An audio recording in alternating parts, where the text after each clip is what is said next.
Arratsaldeon guztioi. Ongi iruditzen bazaizue arratsaldeko 6ak diren honetan Hondarribiko udaleko Hondarribiko udaleko ohiko bilkura hasiko gara. Barkatu segundu bat. Jaso duzuten gai zerrendan, aztergaien zerrendan edo, 11 puntuz jasotako udalbatza izango dugu, eta gaurkoan ezohiko udalbatza deialdia izan da, izan ere ordenantza fiskalak onartzeko prozeduraren barruan, teknikoki eskatu zitzaigun astebete aurreratzea beharrezkoa zela, urte amaitu aurretik indarrean egon ahal izateko ordenantza fiskal hauek, eta hilabete honetan justu 31arekin dugu azken osteguna, eta epez oso larri biliko zirelako horretan, edo ginelako horretan, eskatu zitzaigun astebetez gutxienez aurreratzea, eta horregatik elkartu gara hemen. Hau da, oinarri hartuta, eskerrak eman nahi dut udalean elkartu garen udal ordezkari guztioi, gaur hemen egoteako egindako saiakeragatik. Lehenengo puntutik abiatuko gara, eta lehenengo puntuan 3 bilkuretako akten irakurketa eta onarpena dakarkigu. 2024ko maiatzaren 30koa, ekainaren 27koa eta irailaren 3koa dokumentazioa jaso da, ez dakit ekarpenik badagoen. Bozkatuko dugu beraz, aldeko bozkak. Hau batez onartua. Bigarren puntuari dagokionean, 2024ko bigarren hiruhileko informazioaren berri ematea da, ordaintzeko batazbesteko epea, merkataritza operazioetan dagoen berankortasuna eta aurrekontuen exekuzioari dagokiona da. Ekainaren 30 arteko urteko kontuen informazioa emango dugu gaur, horrela jasotzen delako Foru Aldundiaren araudian eta baita udalbatza honetan onartutakoa ere, eta hori oinarrituta dago neurri batean aurrekontuen egonkortasuna eta finantza iraunkortasunari dagozkion printzipioetan, informazio hau hiruhilean behin berri ematea udalkide eta horregatik aipatu nahi nuke merkataritza operazioetan batazbesteko ordaintzeko epea eta berankortasuna 5,8 egunetan dagoela, ia 6 egunetan.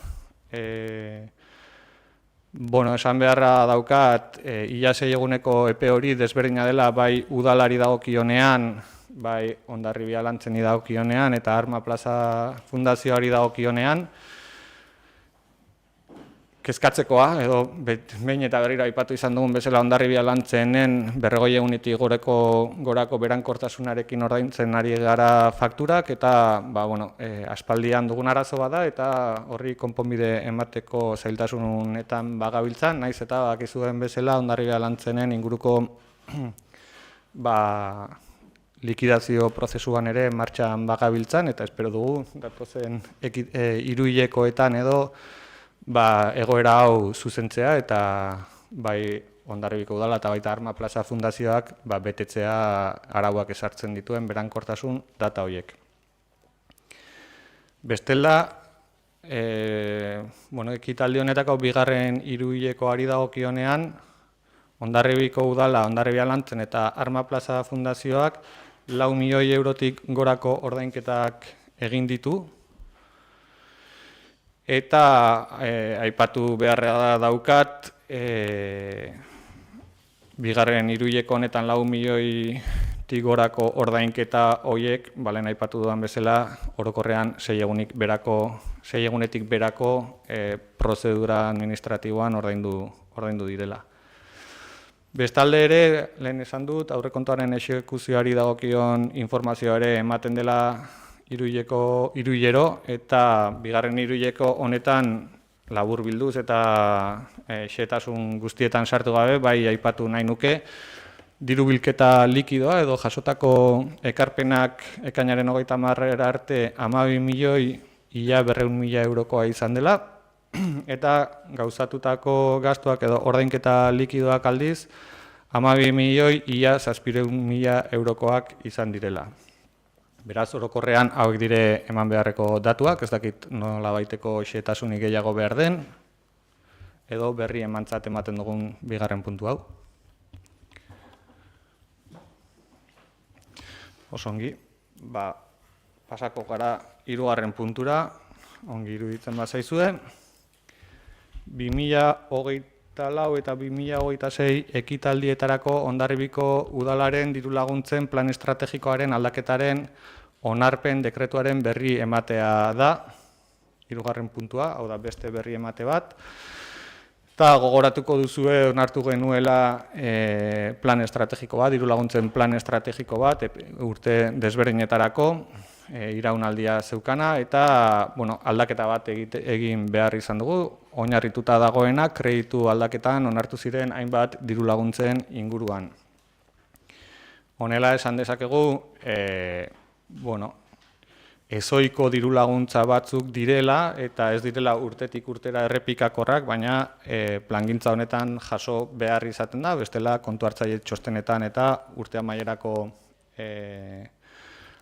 kontuetan azaltzen da nolabaiteko anomalia bat bezala, eta horiek egite aldera zuzendu egin dugu edo aldatu egin dugu plangintza hori ezohiko dirulaguntza hauek jasotzeko. Eta zeintzuk dira dirulaguntza hauek, kiroletan pilota eskolari materiala erosteko 13.000 euroko partida onartu zen, Axeri elkarteari garbiketa makina bat erosteko 4.120 eurokoa, HSB klubarentzako 3.000 eurokoa, bote bat erosteko, Hondarribi eskubaloi taldeari 1.500 euroko ekarpen bat egitea kamera bat erosteko, gizarte zerbitzuetan San Gabriel egoitzako obra finantzatzeko 150.000 euroko diru laguntza jasotzen, Euskara Sailean Euskarako komunikabide batentzako 15.000 eurokoa, eta bestalde, beste aldaketa txiki batzuk egin dire, kontuen artekoak bereziki, baina aipatu nahi nituzke baita ere, kultura eta merkataritzari dagokionean 40.000 euro murriztu da ekimen ekintzaileak sustatzeko eta txikizkako merkataritza establezimenduak modernizatzera bideratu dira. Hau da, partida batetik bestera mugitu da diru ekarpena. 15.000 euro gehitu dira ere hosteleritza elkarteari ekimen berezi batzuk burutzeko. Gizarte zerbitzuetan beste aldaketa bat, Saharar herria laguntzeko Jaime elkartearentzat 3.000 euro gehitu dira, udaran egon ziren Saharauiei laguntzeko aurreikusitakoak, baina gehiago etorri zirenez, diru partida handitzea erabaki genuen kreditu aldaketan. Eta Euskara Sailari dagokionean, Euskaltegiko beka kataletik 15.000 euro ezabatu dira, kontu kontable batetik, beste kontu kontable batean jasota zeudelako aurretik eta bikoiztuta zegoelako kopuru hori. Aldaketa guzti hauek udalbatzan onartutako prozeduraren arabera egin dira eta horregatik alkate dekretu honen berri ematea da udalbatza honetan egiten duguna. Ez dakit argipen gehiagorik behar den.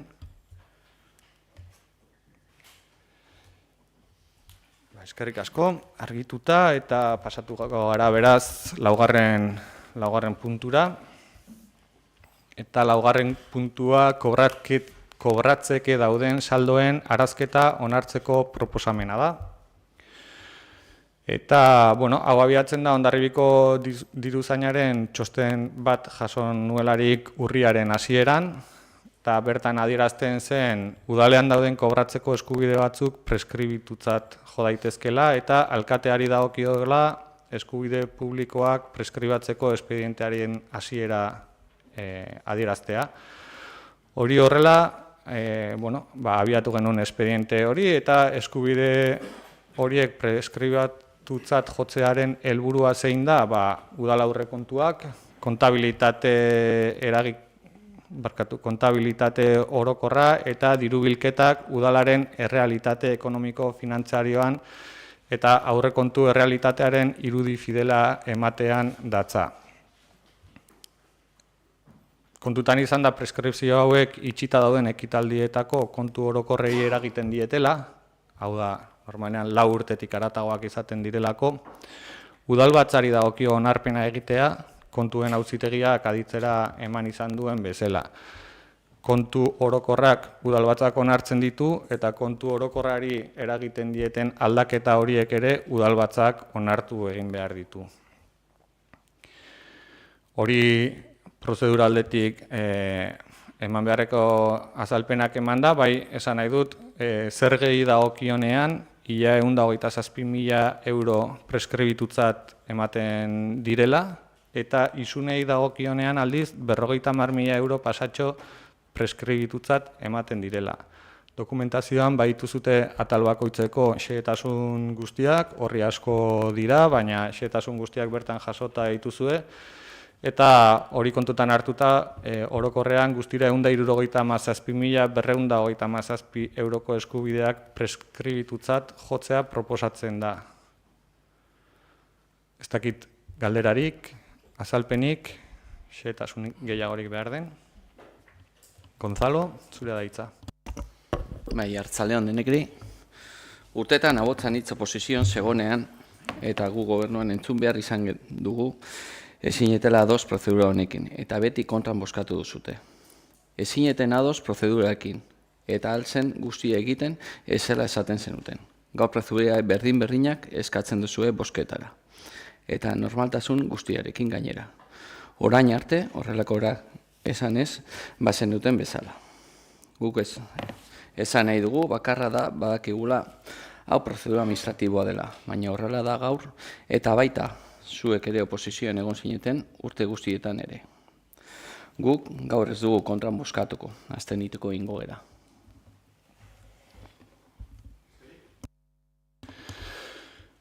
Bueno, esan behar daukat, bai, ez dela erosoa eta xamurra proposamen hau ekartzea udalbatzara, niri ez zait gustatzen kobratzeke dauden prozedurak kobratu gabe geratzea, eta horretan aipatu beharra daukat, saiakera berezi bat egiten ari garela Hondarribiko udalean, dagozkien tramitazio guztiak bukaeraraino eramaten, eta esan beharra daukat ere, saiakera horretan teknikari asko lanean ari direla, eta nolabaiteko hobekuntzak ere jasotzen ari dela prozedura hau. Horrek ez du esan nahi, egunean sortzen diren eskubideak kobratzea posible izaten denik. Bai aldiz esango dut, 98% tapikoko kobratze tasa batean bagaudela, eta kobratzen ez diren horiek oso portzentaia txikia direla Hondarribiko udalean. Badaude batzuk, nik aipatu izan dut behin baino gehiagotan, adibidez ondasun higiezinen gaineko 18.000 edo 28.000 euroko likidazio bat urtero aipatzen errepikatzen dena, eta saiakera berezia egin dut hori behin betikoz ja argitu eta zuzentzeko, baina gertatzen dena da katastroan dagoen jabekidea Madrilgo enpresa bat dena eta orube bat eraiki gabekoa izan zela 70. hamarkadan, eta adibidez hori lokalizatzea eta topatzea ezinezkoa egiten ari zaiola Hondarribiko udalari, eta lanketa batean ere bagaudela katastroaren bitartez argitzeko ia norena den lur eremu hori, eta ia nori egin behar diogun zerga horren erantzule, eta saiatzen ari garela kobratzeke baldin badago kobratzea, eta bestela ezabatzea. Eta hori da pixkat kudeaketa aldetik egiten ari garena orokorrean. Isunen kasuan ere aipatu dut 50.000 euro inguruko ez kobratzeak badaudela. Isunen prozeduretan ere ezarri ditugu hobekuntzak kopuru horiek murriztu eta aldiren guztiak kobratzeko nahian, baina hauek duela 4 urteko preskribitutako kontuak dira, eta Gonzalo zuk behin esan zenidan lehengoak utzi eta aurrera begiratzeko, eta behin eta berriro jasotzen dut lehengoarekiko begirada zure aldetik, eta orduan igual neurtu beharko genuke, ia begiratzen dugun lehengora edo begiratzen dugun aurrera, baina aurrera begirakoan bagaude gu behintzat, eta neurriak ezartzen ari gara gustatzen etzaigun hori zuzendu ahal izateko. Ongi baderitzozue beraz bozketara pasako gara. Aldeko bozkak, kontrakoak, abstentzioak, gehiengo onartua.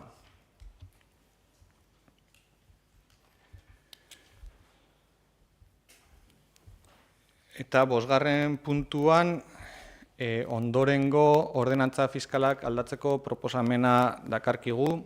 Alde batetik, hasi nahiko nuke bosgarren puntu honetan, prozedura aldetik, gai zerrendan jasota zegoenarekiko, jaso dugula idatzi bitartez erregistroz, proposamen bat, eta proposamen hori emendakin gisa jasoko dugu, gaur hemen bozkatua izatea nahi zuela aipatu zuen Alderdi Sozialistako ordezkariak, eta idazkari jauna ez barima oker, emendakin gisa da modua gaurko udalbatzan eztabaidatu eta bozkatzeko, beraz ongi baderitzozue PSEek erregistratutako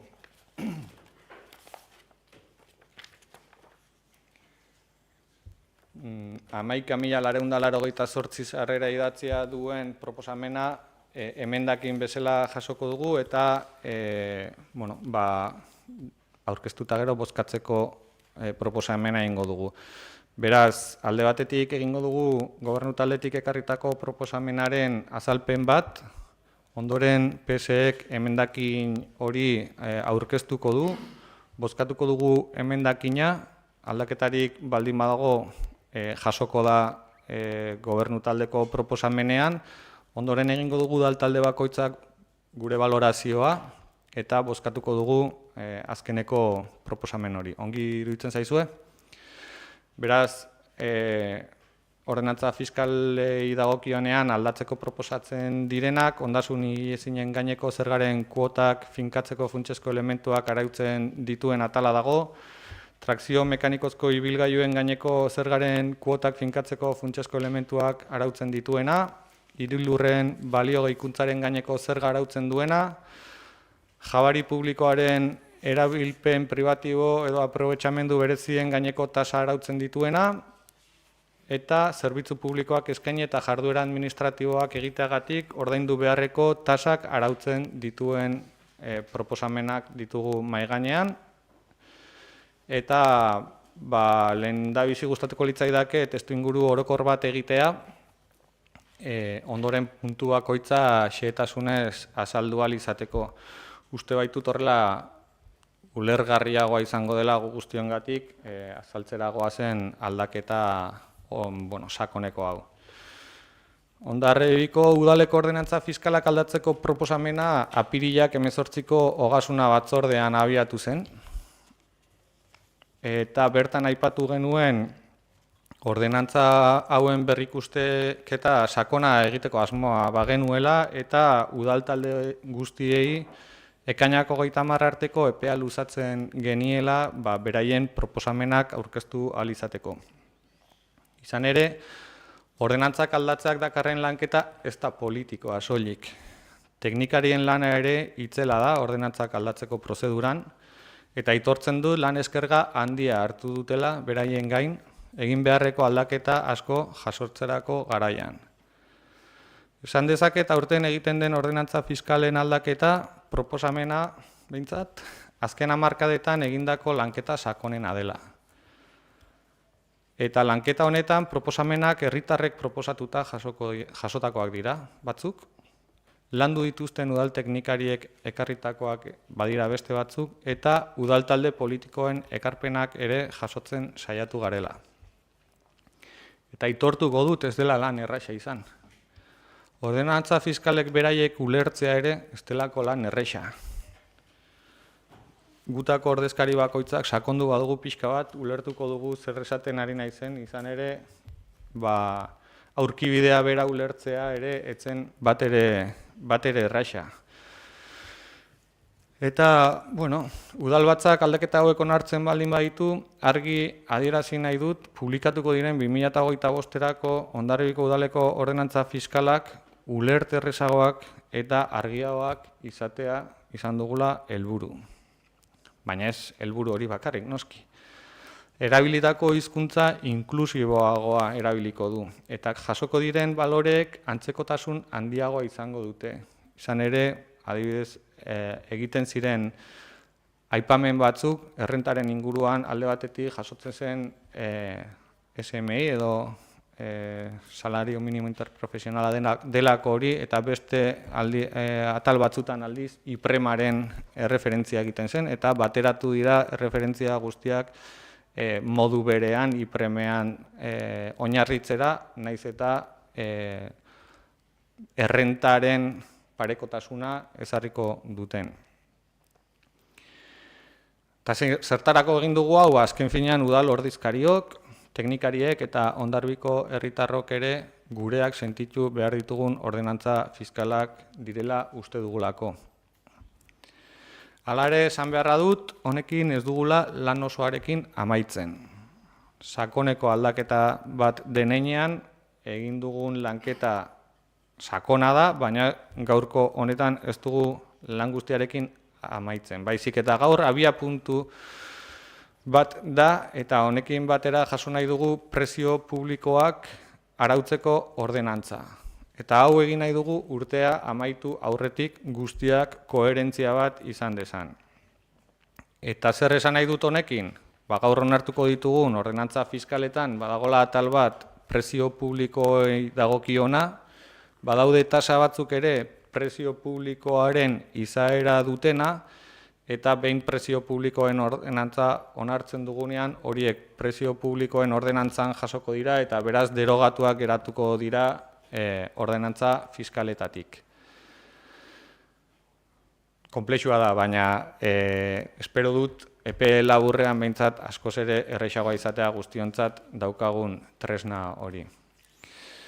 Hondarribiko udalean jasota ditugu 5 zerga ezberdin, eta 5 zerga horietatik 3 jasan dute aldaketa sakon bat, eta aldiz 3 tasa ditugu eta 3 tasetatik 2 egin dugu lanketa sakon hori. Bestalde kontutan izan da, tokiko erakundek egiten dituzten ordenantza fiskalek, Gipuzkoako Foru Aldundiaren araudian jasotzen dena bete behar dutela, gurean ditugun erazkin guztietan aipamen bat ere jaso da, non lege horiek behartutako aldaketa bat jasotzen bada, alkateari egotziko zaion aldaketa hori egiteko ardura, eta ondoren udalbatzara eman beharko delarik alkatearen aldaketaren berri emate hori. Zertarako egin dugu hau? Azken finean, legez behartuta gaudelako aldaketak ahalik eta lasterren ematea eta udal araudia legezkotasunera egokitzea. Eta udalbatza batetara itxein behar bari magu, askotan atzeratu egiten da aplikazio hori eta jaso dugu aldaketa hori alkate dekretu bitartez egiteko aukera izatea eta ondoren azalpenak ematea udalbatzari. Beti ere, legez behartuak egongo garen aldaketak jasotzeko. Bai, ulertu da? Vale. Aldaketa guzti hauen proposamenarekin batera, diruzaintzako txostena jaso da, idazkaritzako txostena ere jaso da, eta kontu hartzaietzako txostena ere helarazi zaizue. Tasen kasuan, tasen aldaketen kasuan, lehen aldiz, proposatu diren aldaketekiko txosten ekonomiko bat ere jaso da, eta zer bilatu da txosten ekonomiko horrekin, egiten den aldaketa bakoitza objektibatua izatea.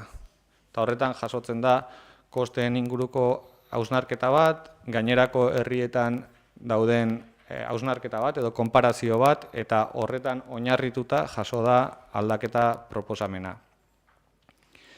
Beraz, informazio osoa bertan jaso duzute eta proposamen hauen legezkotasuna bermatzen dela jaso ahal izan duzu ere txosten horien bitartez.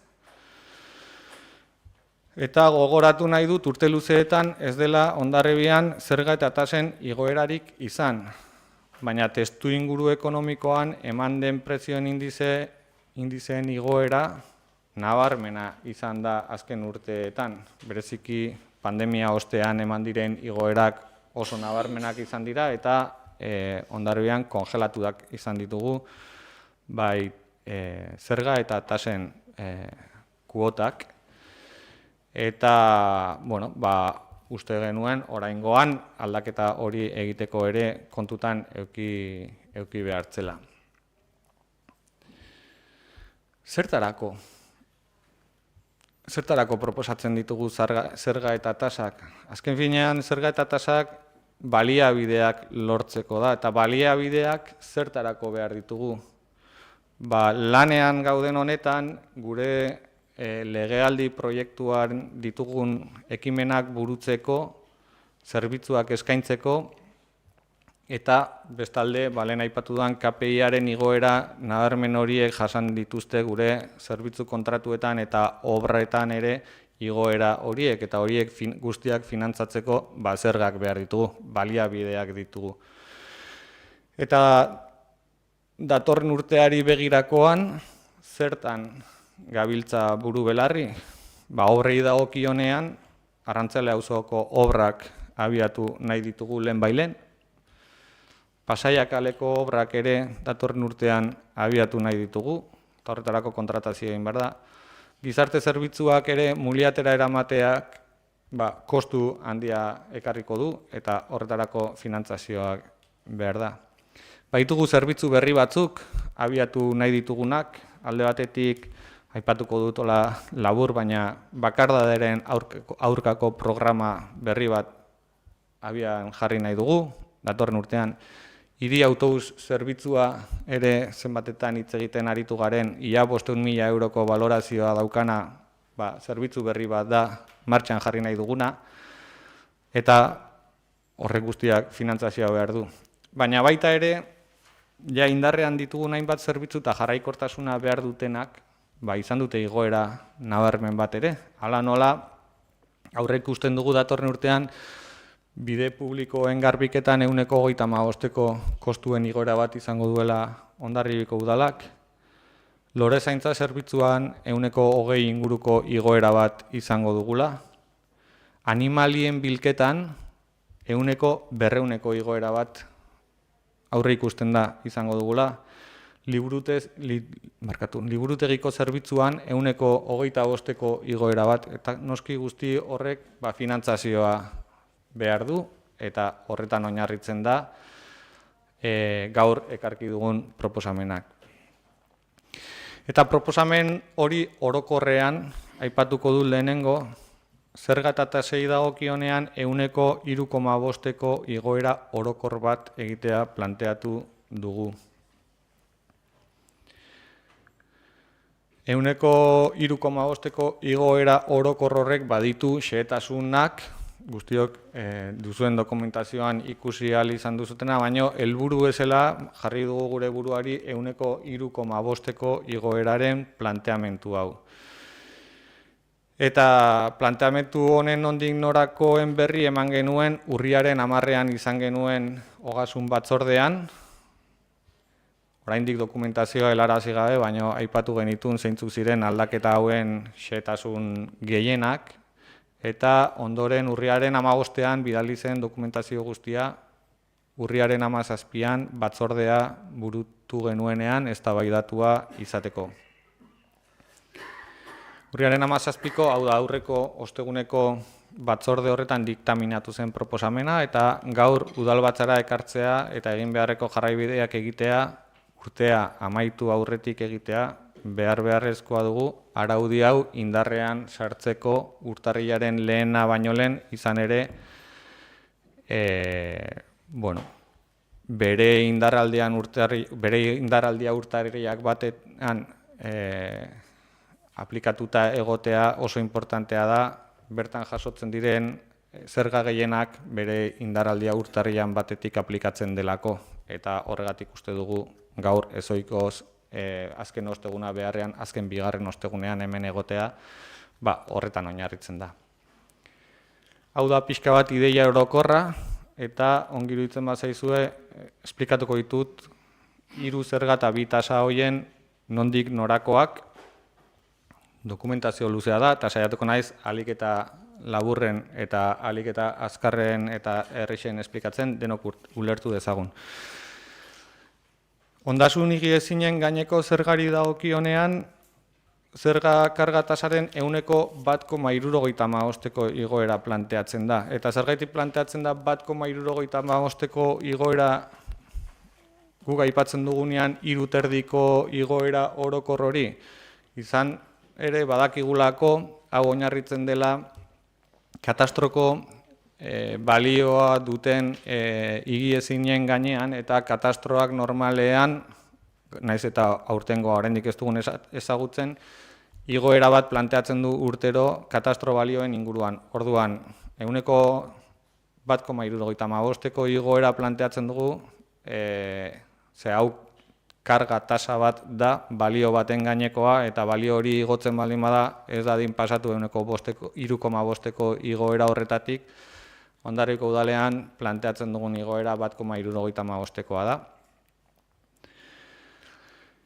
Obari batzuk jasotzen dira zerga honetan, eta obari horiek bateratu egiten dire etxez-etxeko laguntzaren indize berdinera. Lehen aipatu dut indize berak erabiltzeko nahia bagainuela, eta ordenantza fiskal hauetan prezio publikoen atal bat badago etxez-etxeko laguntzari dagokiona, eta hor jasotzen diren taulak ipremaren arabera jasotzen dire, eta pentsatu genuen obariak, ondasun higiezinen gaineko planteatzen diren obariak parametro berdinak jasotzea, ulerterrezagoa delako, naiz eta egin den baremazio tartea aurreko SMI-arekin zeukan aldaera berdin-berdinean, euro bat gora, euro bat bera, berdin-berdinean izatea planteatzen den.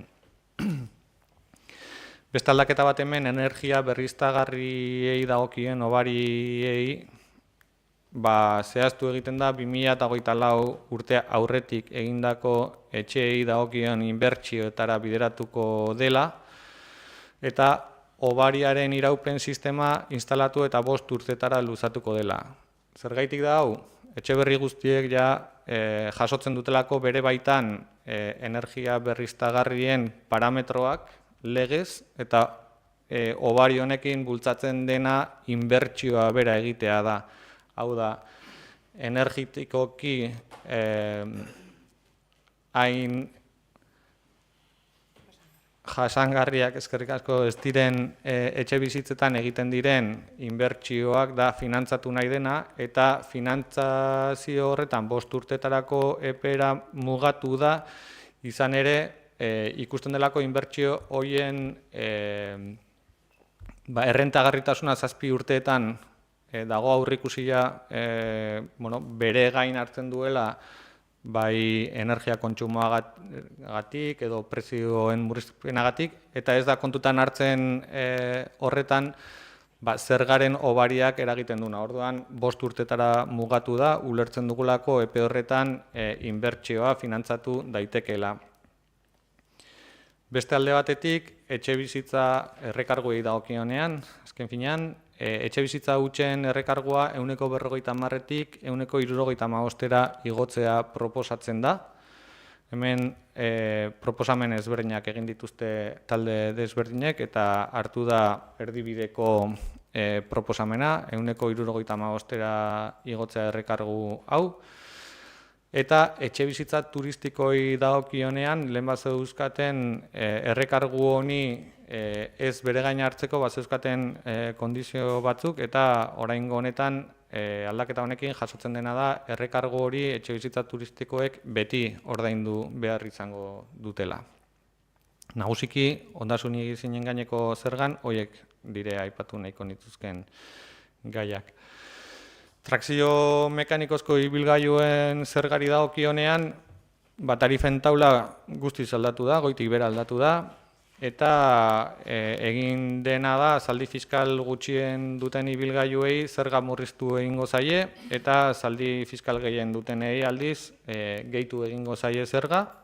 6 tramo ezberdin jasotzen dira, non lehenengo biak zergaren murrizketa bat izango duten, hirugarrenak orain arteko kopuru berdina ordainduko duen eta azken 3 tramoetan igoerak planteatu dira. Honela iruditzen zaigu errentaren araberako graduazio bat ere egiten dela, zerga fiskal gehien duten ibilgailuak gehien kostu gehien dutenak izaten direlako normalean eta zerga fiskal edo zaldi fiskal gutxien dutenak gutxien balio dutelako eta hori errentarekin noski lotura zuzena izaten duelako. Hemen egin den azterketa ekonomikoan aipatu beharra daukat, aurrikusten den diru bilketa aurrekoaren oso antzekoa dela, naiz eta pixkat azpitik egon, 25.000 euro gutxiago jasotzea aurrikusten da egingo den aldaketa honekin. Eta hemen barnean baita ere egin dira zenbait aldaketa, baina foru arauean jasotzen diren aldaketetara egokitzeko egin diren aldaketak dira. Bestalde batetik, 3. zerga, plusbaliaren zerga, eta hemen aipatu behar dut, plusbaliaren zerga honetan jaso dugula hobari baten edo aldaketa, eta proposatzen da heriotzagatik lehen etxe bizitza jasotzen duten gertueneko aideek okupatzen dutenean etxe bizitza hori lehen jasota zegoen hobari bat plusbaliaren zergan 50%koa eta plusbaliaren zerga hobari hori 75%era igotzea planteatu dugu. Eta ezabatu eginda hobariaren aplikazioaren paragrafoa, formazko aurkezteko EPEI zegokiona. Horrek eragin du eta hau herritar baten ekarpena izan zen, eragiten zuen heriotza bategatik gertatzen denean, batzutan egoera zailak bizitzen ditugula guztiok eta udal tramiteetarako egoten ez garenez, foru arauak ez zuen jasotzen, udaleko araudian jasota zegoen eta ezabatu egin dugu paragrafo hori EPEak arazoak sortzen zituelako. Tasei dagokionean, 2 tasa. Bata jabari publikoko erabilpen pribatibo eta aprobetxamendu berezien tasa da, eta aipatuko dut orokorki igoera, lehen aipatu dudan bezala 3,5%koa dela planteatzen dena. Zeintzuk dira, finka barruetara ibilgailuak sartzeko tasak, bide publikoaren okupazioa, leiho, erakusleiho edo kanpoko salmentengatik tasa, esi, andamio eta horrelakoengatik okupazioa, kiosko, ferio apostuak eta horrelakoengatik tasak, horiek orokorrean 3,5%ko igoera jasoko dute. Eta egin dugu aldaera berezi bat TAOari dagokionean, eta hemen ere aldaketa sakona jaso dugu. Hemen badakizuen bezala gure mugikortasun ordenantzan espazio ezberdinak jasotzen dira. Lehen geneukan ordenantza fiskaletan oso zaharkituak zeuden, bai prezioa eta baita eremuei zegokiona ere. Adibidez, aipatuko dut bentako parkina jasotzen zela, eta bentan parkinik ez daukagu duela urte luze, ez dakit noiztikan, baina 10 urte baino gehiago izango dira bentan ez dagoela parkinik. Orduan hor sakoneko aldaketa bat egin dugu, eta aipatuko ditut zeintzuk diren aldaketa honen nondik norakoak. Sektore urdinean 1,24 eurotik orduko 1,40 eurora pasako da tasa hau. Sektore gorrian edo errotazio handiko eremu horretan 2,70 euro ordukora pasako da. Eta parkina hondartzakoa, hori bai, gaur egun oraindik badaukagula, 1,24tik 1,70 euro ordukora pasako da. Igoera hauek eguneratze batzuk dira eta eremuen araberako uste dugu rotazio handiko eremuak eta beste eremuak ez dutela logikarik berdina, tasa berdina izatea, horregatik jaso dira. Baina bai, aipatu nahi dut, tasa horiek igo diren heinean ordugako prezio horietan, herriko biztanleen txartelak izoztu egingo direla, edo izoztea proposatzen dela. Eta beste aldaketa, azkeneko aldaketa bat, guretzat esanguratsua, simbolikoki bada ere, eta bazegoen hor alkateari ahalbidetzen zitzaiola txartelak emateko eskimuen berezi bat, eta hori ezabatzea proposatzen dugu. Azkenik, udal zerbitzuengatik ordaindu beharreko tasari dagokionean, hemen ere aipatuko dut orokorrean 3,5eko igoera baten planteamendua egiten da, salbuespen batzuk badaude, baina zer buruz ari garen aktibitate lizentziak, hirigintzako espedienteak, udal hilerriko zerbitzuak, ibilgailuen erretiratzea eta horrelako zerbitzuetaz ari gara. Eta horrek orokorrean 3,5eko igoera bat, baina kasu honetan ere sartu dugu aldaketa sakoneko bat, eta aldaketa sakoneko hori da hilerriaren kasuan, hilobien lagapenari dagokionean, zeuden prezioak ez zuten erantzuten ez inguruko herrien errealitatera, eta ez da gure herriko biztanleen beharretara edo eta orduan, berezi egin da, zer den hilobi bat, zer den panteoi bat, eta ondo jaso dire eremu bakoitzaren ezberdintasunak, eta bereziki hilobien kasuan murrizpen batzuk jaso dugu lagapen horietan, zeuden 24.000 euro ordaindu behar ziren eremu bat, eta 18.000 euro ordaindu behar ziren beste eremu bat, eta hilobi guztiak 12.000 eurora murriztea planteatzen dugu lagapen horretan. Eta azkenik aldaketa honen inguruan udaletxeko eta aretoen erabilpenari buruzko aldaketa bat ere egin da, izan ere lehen jasotze zen udaletxearen erabilpena eta zuloagatxearen erabilpenerako tasa batzuk, eta 2011 eta 2012tik baditugun kulturretxea eta itxasetxearen eraikinentzako aldiz, etzen jasotzen inolako tasarik.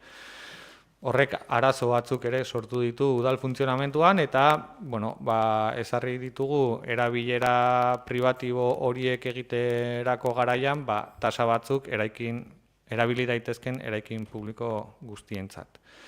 Eta orokorrean dokumentazio txosten luze horien laburpena deitu bazaio oneri, hau da.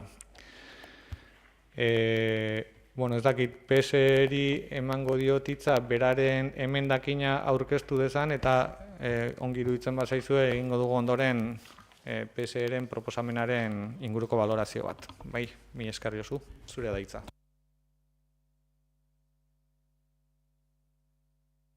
Eskerrik asko. Gure datik gan, guk proposta batu egin duen. Es decir, que nosotros, se ha hecho el relato de lo que de alguna forma ha supuesto el trabajo en la Comisión de Hacienda, que empieza el 18 de abril, y de alguna forma hay una serie de conceptos que han aparecido aquí, que luego ya seguramente la segunda parte los trataré de otra forma. En cualquier caso, visto un poco que de alguna forma Agotzanitz había presentado con fecha, yo creo que fue con fecha 28 de junio, hizo la propuesta de 3 modificaciones y no había ningún rastro de ningún tipo por parte del equipo de gobierno. Pues yo el día 14, creo que fue el día 14, el lunes, presenté unas modificaciones. Son modificaciones sencillas, no tan profundas, sobre todo porque de alguna forma están contempladas ya en la norma foral. Y ya están contempladas, es decir, que yo es un tema que lo que hago es recoger lo que contempla la norma foral. Esas bonificaciones iban dirigidas fundamentalmente al tema de la vivienda y al tema energético. El primer punto lo que planteaba era que una bonificación del 50% de la cuota íntegra del impuesto a las viviendas de protección pública de nueva construcción, así como los garajes trasteros vinculados a las mismas. El segundo punto era la bonificación del 99%, porque hasta ahora era del 50%, y yo creo que la norma foral modifica del 50 al 99% de aquellas casas privadas que, de alguna forma, entran en el programa de vivienda vacía, que es el de Bizigune. Y nos parecía normal que, si de alguna forma estamos intentando, y además el ayuntamiento tiene un plus de 200 euros por cada vivienda que se alquila, en este caso, pues de alguna forma el ayuntamiento incentivar a todos aquellos propietarios de pisos que de alguna forma alquilara vía Bizigune, pues la incentivación del 99%. Y luego la tercera bonificación iba dirigido sobre todo a inmuebles que de alguna forma hicieran, se compraran un vehículo eléctrico y de alguna forma utilizaran ya el sistema de descarga propio.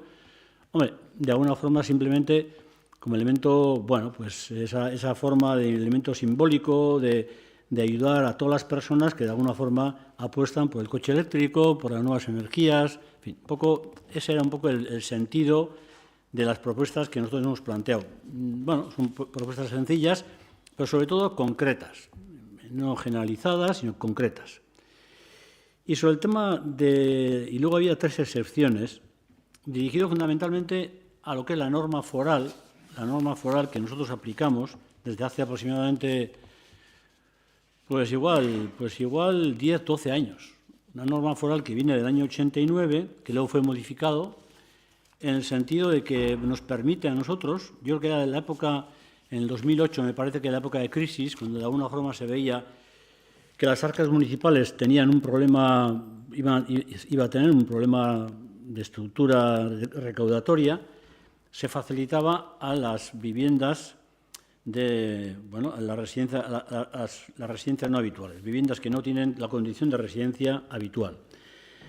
Entonces, en esa norma foral hay una serie de exenciones que van dirigidas un poco fundamentalmente a la forma, al hábitat, a la casuística, porque, en Hondarribia nosotros tenemos una casuística muy larga, pues muy ya establecida, esa casuística, y entendimos que dentro de esa casuística había 3 cuestiones que, pues desde nuestro punto de vista pudiéramos plantarlo, pero decirlo, o sea, simplemente elementos prácticos. Seguramente habría más.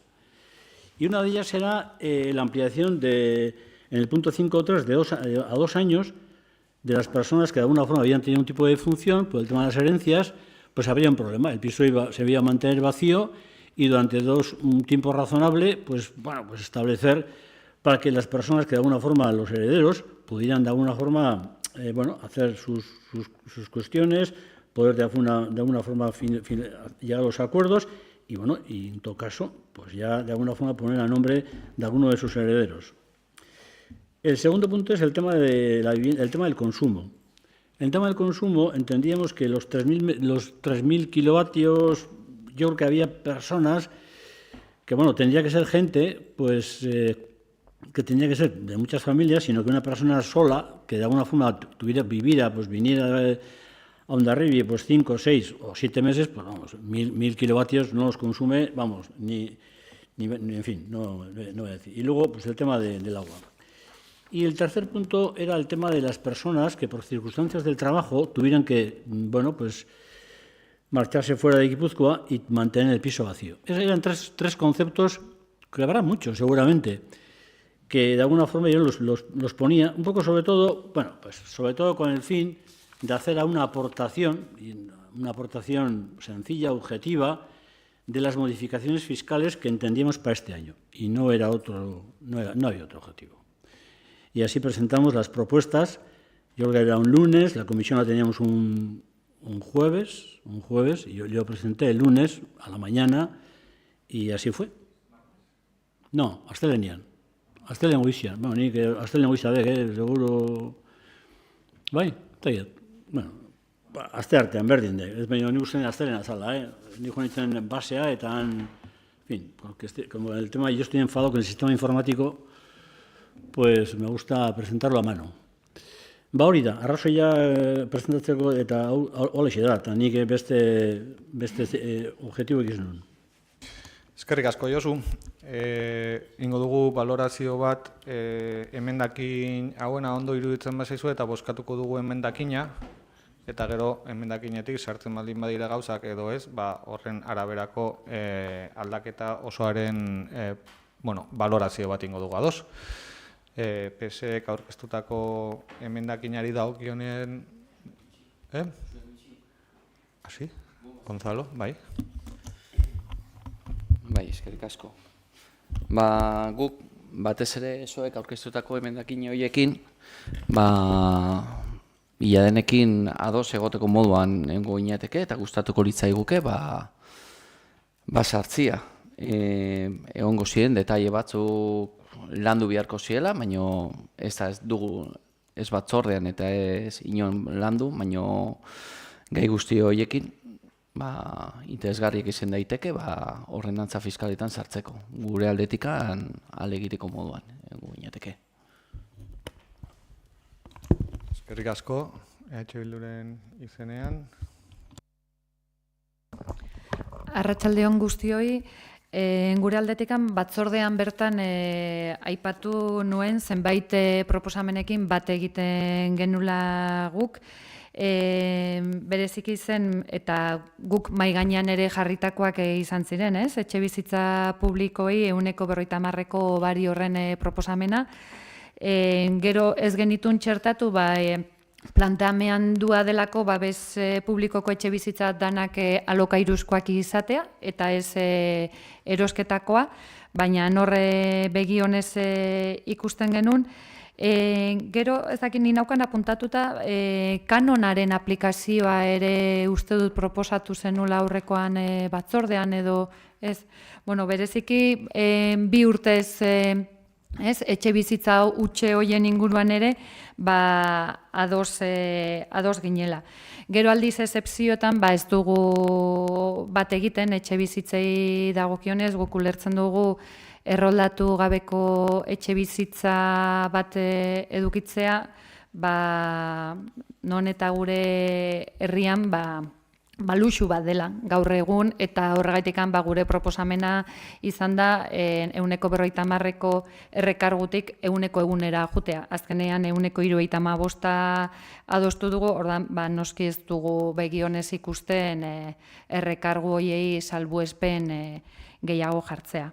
Orduan, ibilgailu elektrikoena ere mahai gainean ere jarri genuen, baina berriz ere gure herrira joanez iruditzen zaigu lehen trakzio mekanikoen landu den bezala, ulertzen genuen onuradunak berriz ere izango zirela bereziki diru sarrera handiagoak zutenak, eta gure lehentasuna hondarbi sozialago bat egitea da, arrakalak gutxitzea, eta orduan ez genuen ikusten horiek txertatzea. Baina etxe bizitza publikoarena dagokiona edota nerentzien kasuan aipatutako epealdiak luzatzearena, begionez ikusten dugu bai.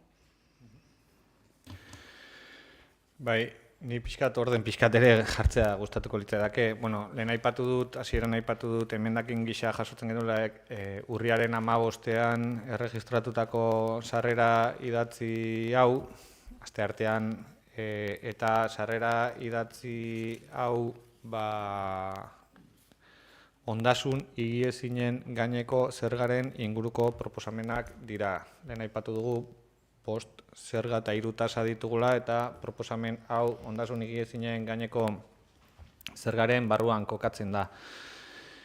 Eta PSek egindako proposamen hauek batzordean denborarik gabe ere eztabaidatu genituen Gonzalok aipatu duen bezala, eta han aipatu genuen gauza batzuak begionez ikusten genituela, momentua zaila zela, baina txostenik ez geneukalako bereziki, eta teknikariekin hitz egin da zer jaso daiteken eta zer ez,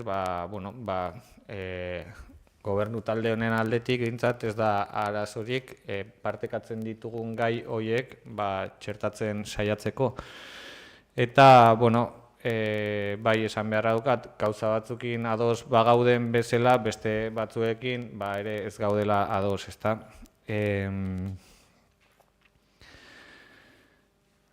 zertan ez gaude ados, eta hemen salbuespenak aipatzen da, baina salbuespenak dira errekargua, gutxik dauden etxe bizitzen inguruko errekarguari dagokionean, dira aipatzen diren salbuespen horiek, eta gu printzipioz ez gatoz bat etxe bizitza hutsak diren horietan errekarguen murrizketak egitearekin edo salbuespen egoerak egitearekin. Eta nik uste dut PSE bera ere alderdi bezala ez datorrela horrekin bat, ez? Izan ere, adibidez, Zumaian errekargoa aurten bertan hutsik dauden etxe bizitzentzako errekargoa 150-era igotzeko proposamena egin du aurten bertan. PSE gobernatzen duen hainbat herrietan errekargo hori 150-koa da, eta gurean 175-ko proposamenean gabiltza oraindik. Orduan, salbuespen horiek, alderdiarekin, berarekin bat datozen. Eta, hemen planteatzen direnak azken finean dira zergetan murrizketak egitea, ez? Azken finean, ondasun higiezinen gaineko zergaren barruan hobariak eta etxe bizitza hutsetan murrizketak proposatzea da egiten dela, ez? Eta PSEek egiten duen proposamen hau bera ere, esan behar dukat, ez dakidala alderdia berak egiten dituen gainerako herrietan eta erakundeetan egiten dituen proposamenekin badatorren, ez? Izan ere ikusi ahal izan ditugu bai Irunen edo Eibarren eta agintzen duten herrietan bestelako jokabide batzuk izaten ari dela, hau da, zerga murrizketak baino, zergetan igora batzuk ari dela planteatzen, ez? Eta, dena den ez gara geldituko desadostasunekin edo partekatzen ez ditugun gauzekin, geratuko gara gehiago partekatzen ditugun gauzekin, ez? Eta neurri horretan eta idazkari jaunak emendakin honetan jasotako 5 puntuetatik ontzat ikusten baldin badu bi jasotzeko aukera izatea, bai proposatuko genuke bi proposamen jasotzea, bozkatzea aldeko bozkarekin, eta jasotzea emendakin honetako zati bat behintzat gure zerga eta tasen ordenantza honetan, eta zehaztuko ditut alde batetik, Garoak ere aipatu du, ez? Zerga kuotare osoaren 150-ko hobaria jasotzeko prest gaude, babes ofizialeko edo babes publikoko etxe bizitza berriei dagokienean eta 3 urteko epe mugarekin.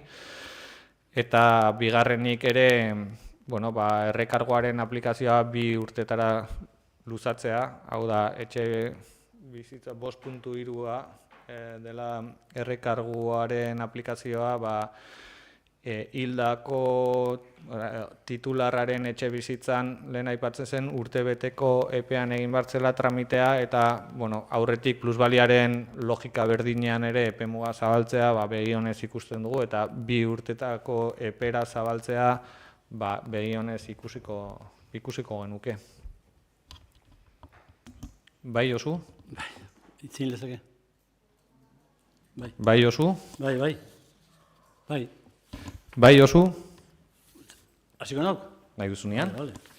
A ver, yo creo que no quiero convertir esto en un debate político. Y yo creo que ya lo habéis lanzado a la parte política. Vale. En ningún momento yo he dicho que de alguna forma esté en contra de la Ley Foral 12.1989. Espera, déjame hablar. Entonces, no se me ponga a mí que en algunos pueblos del territorio se aplique este procedimiento y que aquí de alguna forma parece como que yo estoy en contra de lo que es el decreto 12.1989. No, porque algunas modificaciones que yo he planteado son modificaciones puntuales que también están recogidos en los pueblos donde gobierna el Partido Socialista y que la aplicación es del 150%, tanto en este caso en Irún y en otros sitios. Yo no he hablado de que no hay que aplicar el 150, el 75, el 70. Yo eso no lo he dicho. Simplemente me he referido a lo que son elementos puntuales de exenciones que de alguna forma también están recogidos en otros ayuntamientos, en los mismos que también se les aplica el 150. Yo eso no he dicho. Y cuando cuando de alguna forma en la comisión se habló, es que entendemos, por nuestra parte, es que entendemos que la Ley 149 de 2021, que es la Ley Vivienda Vasca, esa lo que contempla es lo que es la auténtica vivienda vacía.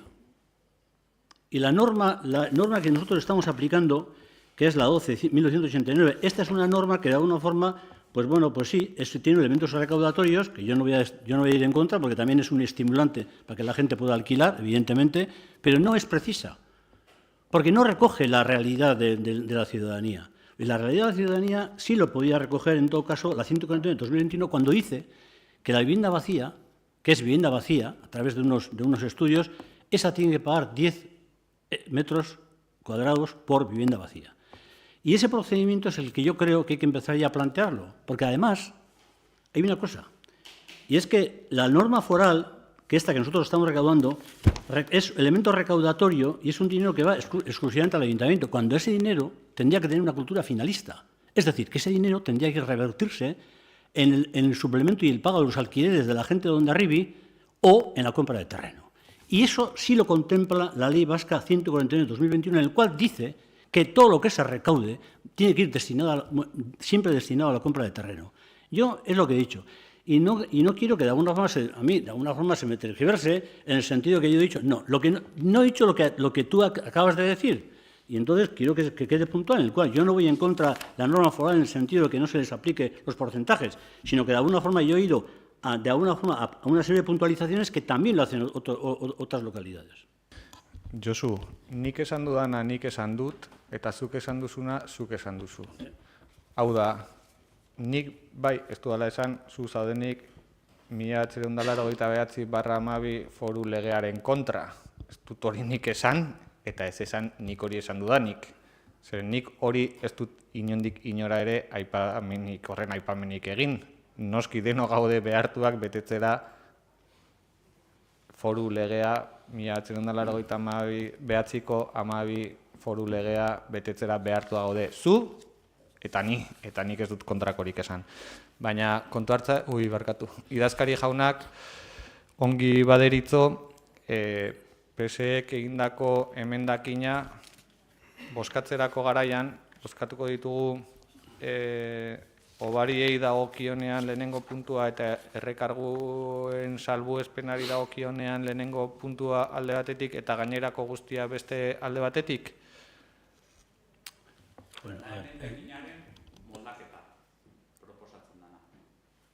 Bueno, emendakinak ditu 5 puntu, eta 2 puntu bozkatuko ditugu, edo puntu bakoitza banaka bozkatuko dugu, baina 2 puntu dire onartzea ikusten dugunak posible direnak, eta beste 3 ez, ordan 2 bloke horietan bozkatzea da proposatzen dudana. Baina, eta gero 2 urteko hori ez da onartzen? Eta ze onartzen da, ber? Argi esango dut. 2 bozketa egingo ditugu emendakin honi dagokionean.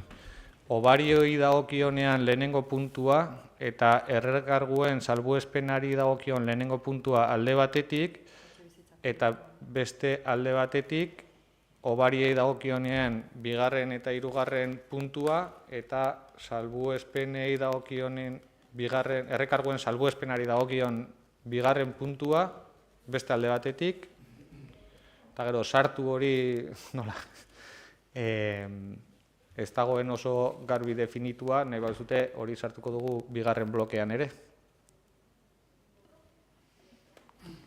Bai? Bai, Gonzalo?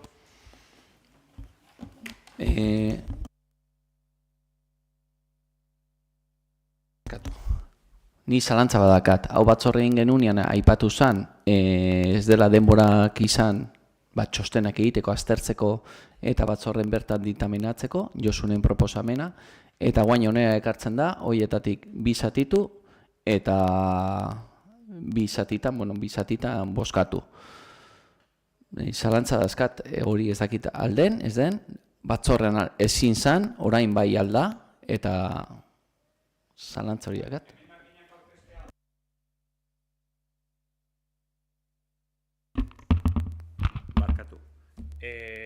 Reglamentoaren 97. artikuloaren arabera definituta daude udalbatzara karri daitezken proposamen desberdinak. Eta emendakinen kasuan proposatu litezke bilkuran bertan. Kontua da, berez formalki idatzi zehon beharko lukete, hemen aurkeztu dan emendakina da bat, horregatik esaten nun, dara emendakinaren moldaketa, ez? Onartu nahi dezuena. Osa, beste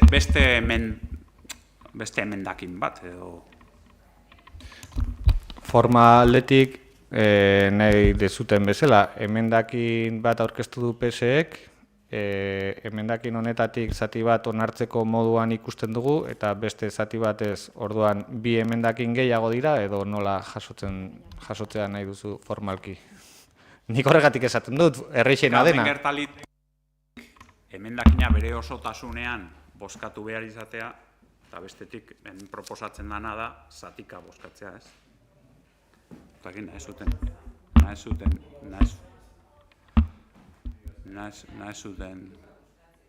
nahi zuten moduan. Ikusten duzute puntuka bozkatzea, nik ulertzen dut erreixagoa dela bi bloketan bozkatzea, baina nahiago baduzute banaka bozkatzea, niri berentzait. Idazkari jaunak bi bloketan bozkatzea ikusten du, edo egokien nola ikusten duzu?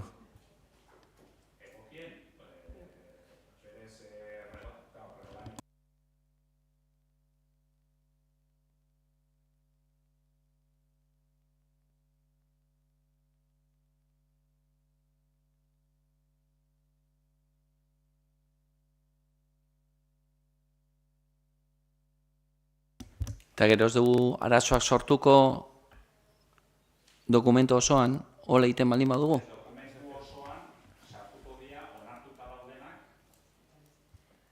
sartu egingo dira azken proiektuan. Ordenantza fiskaletan sartu egingo dira, eta onartuta ez da ona, arazorik ez da ongo, hemen. Arazoak egotekotan da, horrela bapatean proposatzen dianean gauzak, eta kontu hartzaileak adibidez, txostenik ez daukala denboraik txostena egiteko. Baina, kasu honetan aurre ikusita zeuden gauzak, esan legezkotasuna edo aztertuta dago eta ez dago inolako pegarik.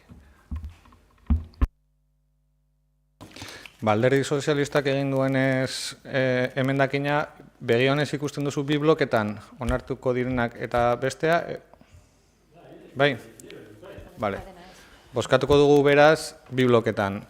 Alde batetik bozkatuko dugu obarioi dagokionen lehenengo puntua eta errekargoen salbuespenari dagokion lehenengo puntua, aldeko bozkak. Sartzea atal bateko bat eta beste ataleko bat, zenbakiak denak ados. Bai. Obariak proposatzen den puntua, zergaren kuota osoaren 50% arteko obaria, eraikin berri diren babes publikoko etxebizitzei eta horiei lotutako garaje eta trastelekuei proiektuan eta erregistroan behin betiko kalifikazioa 3 urtez eman ondoren. Udal ordenantzetan jaso behar da. Horren aldeko bozka, itxoin, eta bestea aldeko bozkak ere egiteko, errekargoi daukionean salbuespen bezala, 5.3 artikulua 2 urtera luzatzea, beharrezko izapideak egiteko orduan egon daitezkeen komplikazioengatik. Orduan, 2 urte jarriko da bat beharrean, eta horren aldeko bozkak, berriro errepikatuko dugu bozketa hau, horren aldeko bozkak, hau batez onartua, eta emendakinaren gainerako puntuei dagokionean aldeko bozkak, emendakinaren gainerako puntuei dagokionean aldeko bozkak, kontrakoak,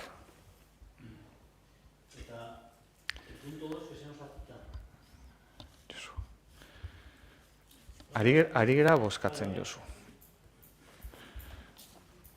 Beraz, emendakinetik onartuko dire obariei dagokion lehenengo puntua irakorri duana eta errekarguei errekarguen salbuespenari dagokion lehenengo puntua irakurri ditudana eta emendakineko beste puntuak ez dire onartuak izango. Bai, jasota idazkari jauna? Alde.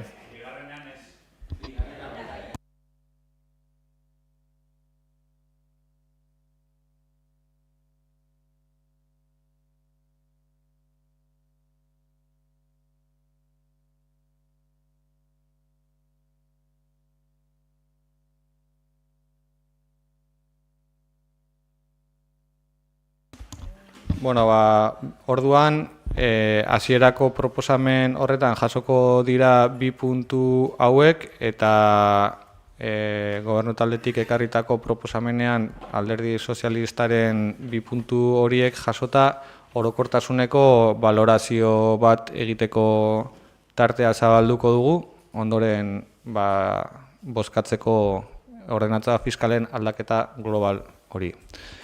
Gonzalo? Bai, nahiko nuke azken hau bosketa honetan induguna lehenengo zatia, zela urte batetik, aklarazio bat, lehenengo urtetik bira pasatzen dena epe muga hori, norbait hiltzen baldin bada, hori gu batzorrean proposatu genuen, alaitzek nire taldekideak proposatu zuen, eta ezezkoa esan zitzaion. Guain, posten gera aurre ateratzea, baina gustatuko litzaiguke, balok aukera baldin badaude egiteko gobernu taldea ja aztertuta eta udalbatza etorri baino lehen, badenon artean aklaratzea pixkat. Ez gertatzea, orain gertatu denona. Bale? Eta ziko naiz eta zen gure ikuspuntua. Bale? Hoi bestia aklarazioa zen. Bueno, hasiko gora. Igor, lehen aipatu duzun moduan, hasieran utzi dezagun zer gertatu den, non egon garen, zer esan dugun, zer ez dugun esan, eta guazen begiratzea aurrera. Noski gaudela prest aurrera begiratzeko, eta tasak hauek lantzeko, zuekin batera. Bai zuekin, bai zoerekin eta bai EH Bildurekin. Prest gaude lantzeko. Baina ezin duguna landu da dokumentazioa 48 ordu baino lehen, jasotzen baldin badugu batzorrea baino lehen. Zeren hemen daude gauz batzuk, tasetan jartzen dula, edo zu jartzen, zen aldugu azte bat lehenago aipatu zer nahi den igo, baino dokumentario gabe ez ditugu aztertu. Bale?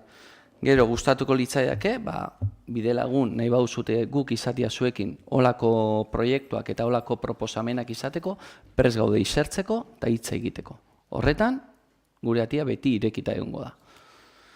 Bueno, gure zalantza dazkagu, hau aurrera atetzeko, baina hode gauza asko ere ados egon gaitezkenak.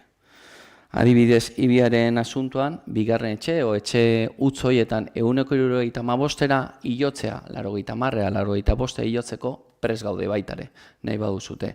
Gertatzen da, hor izango genituzke zalantza batzuk obariekin. Badaude obari batzuk, entzen diela, beste obari batzuk murrizten diela, eta beste batzuk ere obariek ezin dizutela jaso. Eta kontsumoaren datuak ere bai, aldatzeko prest, gutxitzeko ere prest gaude. Gaina jakinda, hondarbilan bigarren etxea da gauz bat, eta etxe utza beste gauz bat da. Etxe utzak, rekargo iotzeko prest gaude. Baina jakin behar da zerren etxe utza bat eta bigarren etxe bat. Zen argi dago, hondarbilan batez ere bai azte santutan eta bai udan, jende askoz gehiago etortzen dela, aprobetxatzen dula bere oporretako egunak igarotzeko eta gustatuko litzaiguke jasotzea desberdintasun hori. Gero kotxeko binetetan ere bai ikusten ditugu gauzak zuen politikakin argi dagona, ala induzute, potentzi gutxikoak jetxi eta potentzi altunak hilo, baina ere gustatuko litzaiguke obari horietan ere aukera desberdinak egotea.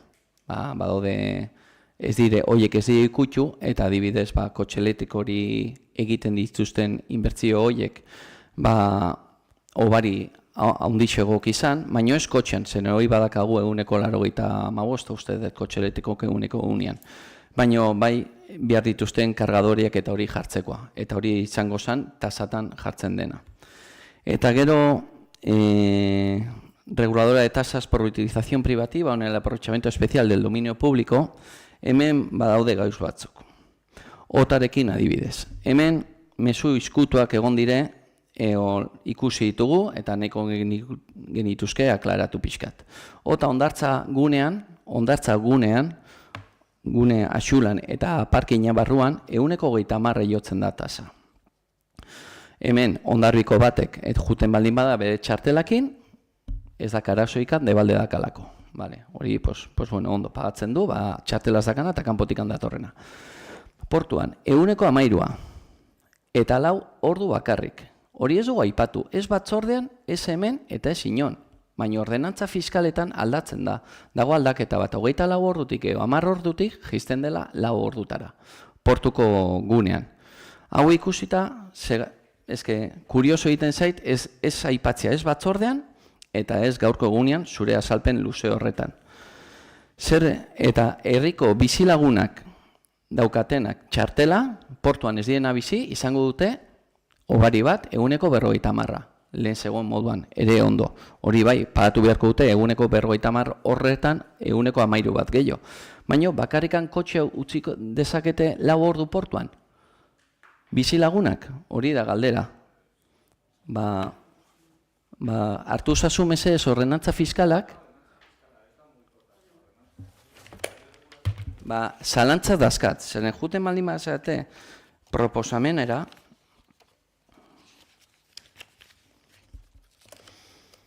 sector azul, Portua. Sector azul, de lunes a domingo, de 10 a 8, el tiempo mínimo de estacionamiento será 4 o 6 minutos y máximo de 4 horas.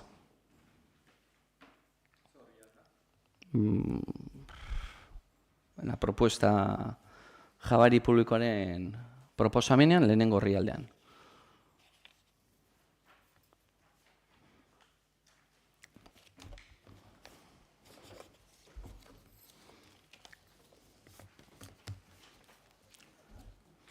Eta gero, horregi jarraitzen baldin baduzu, bakarrik jartzen du Hondarriko bizilagunak 150aren hobaria izango dula, baino ez ezingo dula gehiago aparkatu.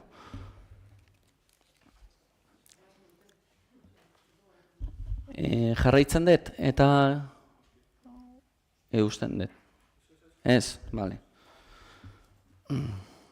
Zeren bestela, edo zein Hondarribitar dakana txartela nahi badu Hondarbilan o portu aldian 4 ordu baino gehi aparkatu ezingo du, dago moduan jarrita. Eta hau zergatik, aipatzen dut, batzora ez genuen aipatu ez genuelako ikusi, dokumentazioa gainetik behiratu genuelako denborik ez geneukalako, eta ez dakit akatza edo zer den hori. Gainera, kentzen da, dezute, alkatean esku dauden aukera hori txartela emateko.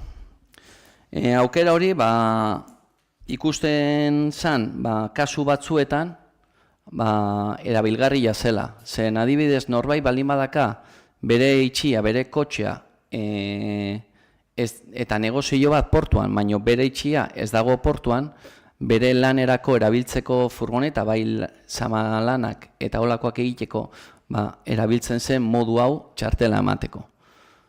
Adibidez, janari den dazkaten hoiekeri, batzuk ez die portuan bizi eta ezingo zuten txartela hori lortu. Eta gero gainera, beste tasa guztietan 3,5 goraka da. Lehen sektorearekin dakaten loturak zergak, igoera. Ostalaritzakin dakaten loturak, igoera. Eta dendari edo zein negozio daukana herrian ere igoerak. Eta hau dena aurkeztu duzute batzordean, eta ez dakigu kontrastatua dauden sektore desberdinekin. Eta gero azkenekoan, aktibitate administratibo publikoetan, hor, hilerrian egiten diren aldaketak, posten gaitu. Batez ere, hilobiak hori, presio baigune berrian, presio geistea, Hori urtiak generaman horren atzetik eta azkenik eginda. Horregatikan honekin ere oso ados egongo gineteke. Baina, gero hor daude beste gorakada batzuk, 3,5ko zerge batzukin. Gustatuko litzaiguke, hola aurkeztun biharrean, transparentzi falta hori, pixkat harridura sartu dugu. Eta bai abotzanitz, IH Bildu propone una subida generalizada de las tasas del 3,5% de la modificación de la ordenanza fiscal. Desde el 2011, las tasas se habían mantenido congeladas en Hondarribia, hasta ahora. Y es que el gobierno de Abotzanitz y IH Bildu propone aprobar una subida de tasas generalizada del 3,5% para la ciudadanía hondarribitarra. No podemos entender ni aprobar esta subida, principalmente porque estamos viendo la ejecución presupuestaria para este año. Es difícil que llegue al 100%, es decir, el ayuntamiento va a gastar todo lo que recauda y además propone una subida porcentual mayor que la subida del IPC. Entendemos que esta decisión se debe a las necesidades de obtener más ingresos que puedan hacer frente a las decisiones que están tomando este Gobierno en relación a la contratación de nuevos servicios. Hemos echado en falta en todo este proceso unas explicaciones a la ciudadanía y a los partidos políticos para entender el motivo de esta subida de tasas. Por todos estos motivos, el Grupo Municipal EAJ-PNV votará en contra de la modificación de la ordenanza fiscal. Eta ikusirik zalantza sortu duna aipatu dizueten lau ordu horiekena, gustatuko litzaiake, gero beste batean egongo zen aukera horri aldatzea edo aklarazio txiki bat. Eskerrik asko. Beste taldei hitza eman aurretik aklarazio hau egingo dugu. Lehen aipatu dut, ongi iruditzen bazaizue behintzat. Lehen aipatu dugu, ordenantza fiskaletan egiten diren aldaketak jaso direla bai herritarren proposamenetatik, bai teknikarien proposamenetatik eta baita udal taldeen proposamenetatik ere. Eta aipatu dut teknikariek egindako lanketa itzela izan dela eta otaren eremuan denbora mugatzea 4 ordura hori teknikarien txostenean irakurri ahal izan baduzu egiten diren azterketa ekonomikoetan eta teknikari txosten batean oinarritutako aldaketa da eta teknikariak egindako aldaketa proposamena da jaso dena. Hor duzu dokumentazioan ordenantza fiskala, trakzio mekanikoko ibilgailuak, bide publikoetan aparkatzeagatik ordaindu beharreko tasak txosten tekniko finantzarioa, eta hor jasotzen da baita ere lehenengo horrian portuan eremu urdinan 6 minututik 4 ordura arteko epemuga jasotzen dela. Hori ez da izan ekarpen politiko bat, baizik ekarpen tekniko bat izan da, eta ekarpen tekniko bezala egin diren proposamen guztiak ontzat eman ditugu eta horrela jasoa. Alizut erantzun honera o itxoten ekerora? Nik uste dut argipen bat eskatu dela eta eman dut argipen bat, uste dut hau dela taldeen valorazioak egiterako garaian eta igual begionez ikusiko nuke udal talde bakoitzak egindako edo jasotako proposamenaren valorazioa egiteko aukera izatea. Bai? Alderdi sozialistaren izenean, Josu? Bai. Bueno. Vaya por delante que evidentemente los impuestos, pues bueno, evidentemente en una ciudad son fundamentales para establecer políticas redistributivas y eso es algo que no puedo cuestionar.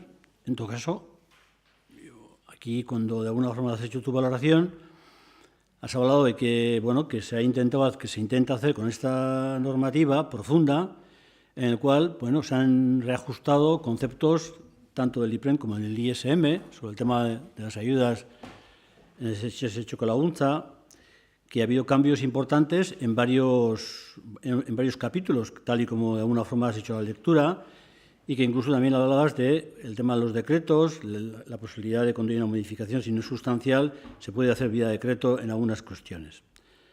Y de alguna forma has planteado también, evidentemente, los objetivos. ¿Los objetivos para qué? Cuando tú recaudas dinero no es para una cosa, es para qué, para hacer. Yo esas cuestiones no las pongo en el candelero. Pero en todo caso, todo esto, pues hombre, en 48 horas, como comprenderás. No lo puedo leer. Y no puedo apreciar esta lectura rápida que de alguna forma tiene de fondo este tema. Ni en cuanto al tema del principio, ni en cuanto al tema de los planteamientos. Los planteamientos, yo ya los sé, en fin, lo suelo decir permanentemente, en el cual poder compartir algunos de ellos. Dicho esto, también es importante la forma. Desde el fondo es importante, también la forma. Y yo creo que en este caso se ha fallado estrepitosamente la forma. Sí, pero bueno, yo te voy a hacer una especie de lectura programática, y es la siguiente. La modificación de las ordenanzas fiscales es una oportunidad perdida. La falta de transparencia del equipo de gobierno frustra la posibilidad de llevar a cabo una modificación adecuada a las ordenanzas fiscales. El 18 de abril del 2024 tuvo lugar una reunión de la Comisión de Hacienda con la finalidad de abordar la modificación de las ordenanzas fiscales para el ejercicio 2025. En dicha reunión se trató de establecer una fecha para la entrega por parte de los diferentes partidos de sus propuestas. Desde el Grupo Socialista se preguntó si el equipo de gobierno iba a traer su propuesta. Entendíamos que lo más normal era que presente la propuesta de modificación por parte de la coalición Ahotzanitz Bildu para, una vez conocida la misma, formular el resto de las fuerzas políticas las diferentes propuestas que en este caso. El 28 y se puso fecha el 30 de junio. El 28 de junio del 2024, el Grupo Ahotzanitz presentó una propuesta que se basaba en 3 ejes.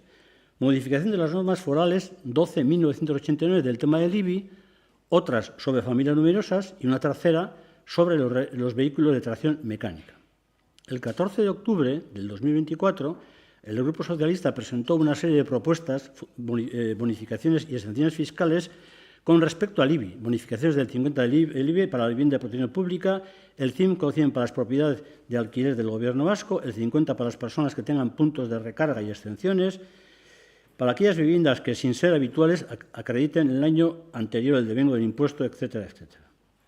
Con fecha 15 de octubre, en la Comisión de Hacienda, es decir, 48 horas de antelación a la celebración de la Comisión el 17, el equipo de Gobierno presenta una serie de propuestas que pretende que sean aprobadas en el Pleno, en este caso, en este Pleno, y estas propuestas son sobre vehículos de tracción mecánica, incremento de valor natural, urbana, aprovechamiento de domicilio público, regulaciones de tasas, presentación de servicio público. Nuevamente, el equipo de Gobierno, con el alcalde a la cabeza, no cumple la palabra, dada que era la fecha 30 de junio, como fecha tope para presentar las propuestas para los cambios de la fiscalidad. Por el contrario, opta por presentar toda una batería de propuestas 48 horas antes de la reunión y para la toma de decisión. El Grupo Socialista preguntó el mes de abril si el equipo de gobierno tenía ideas presentadas y nos parecía una buena forma de trabajar. El equipo de gobierno no ha aceptado ninguna de nuestras propuestas. Bueno, en este caso me equivoco, se ha aceptado 2. Vale. Ni las bonificaciones ni las excepciones, es decir, que se han aceptado 2. Antes, al contrario, la modificación de las ordenanzas fiscales supone un incremento sustancial de la presión fiscal. Las modificaciones fiscales que se nos presentan por parte del equipo de gobierno suponen un incremento de presión fiscal recaudatorio que se sitúa en torno al 3,5. Si tomamos como referente el IPC al mes de septiembre 1,8, nos situaríamos claramente por encima de la inflación. Nosotros, desde luego, entenderíamos que, dada la situación de este ayuntamiento, nosotros podríamos aceptar una subida del IPC. Yo eso te lo digo y lo digo en este caso. Por este motivo, no entendemos cómo se aplican unas subidas máximas en un ayuntamiento que sigue manteniendo los niveles de tesorería importantes, que este año previsiblemente volverán a tener una remanente de tesorería positivo, al que sus activos financieros le comportan una cantidad importante de intereses. Es decir, el año pasado supusieron en torno a 1,5 millones, me parece que fue, los intereses de la cuenta que tenemos en este momento en el ayuntamiento, si no me equivoco. Dentro de las propuestas presentadas por el equipo de gobierno figura el recargo del IBI que pasa del 50 al 75 para las viviendas que no constituyen vivienda habitual. Desde nuestro punto de vista, la norma foral, tal y como se está aplicando en estos momentos, supone una medida simplemente recaudatoria. No tiene una función finalista que permitiría destinar esos recursos para la compra de suelo y a la ayuda de los alquileres para los ciudadanos de Hondarribia y, en algunos casos, completar el programa de Gaztelagun adaptado a los alquileres que en realidad en Hondarribia. Desde nuestro punto de vista, es necesario sustituir o ir sustituyendo esta política recaudatoria por otra, mediante, por ejemplo, la aplicación de la Ley 149 de 2021, en la que contempla la vivienda vacía desde otra perspectiva más garantista y en la que las viviendas vacías que se les realizara un recargo de 10 euros por metro cuadrado, destinando este dinero a la compra del suelo en el municipio. Esto requiere una gestión por parte del ayuntamiento necesaria en este momento y que no se plantea llevar a cabo. Esta es la razón por la que no se aplica seguramente en ningún ayuntamiento. Porque esto es una labor en la cual tienes que destinar un par de personas o un equipo de urbanismo en el cual haga el seguimiento de las viviendas que verdaderamente están vacías. Y esa es la verdadera razón por la cual no se aplican los ayuntamientos. Es mucho más fácil aplicar la norma foral y punto. Pero, en realidad, la norma foral también esconde sus triquiñuelas. Y esta ley, sin embargo, no. Pero no se aplica porque, pues de alguna forma requiere pues una estructura seguramente en los ayuntamientos.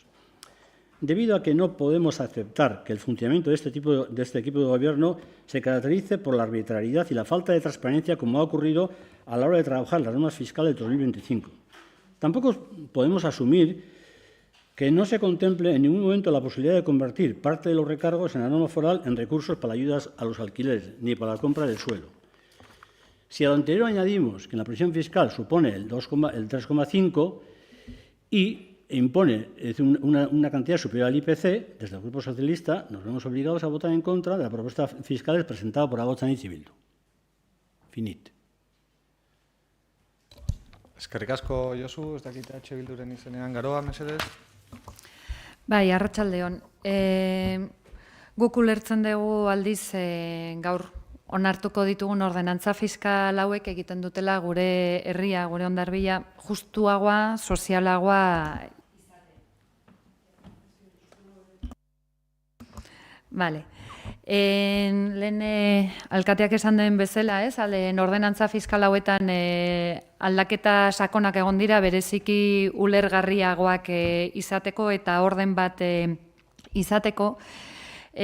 Guk mahai gainean jarri nahiko genukena da zeintzuk izan diren gure proposamenak. Eta gure proposamenak izan dira alde batetikan ordenantza fiskal hauetan genero ikuspegia ere txertatzea.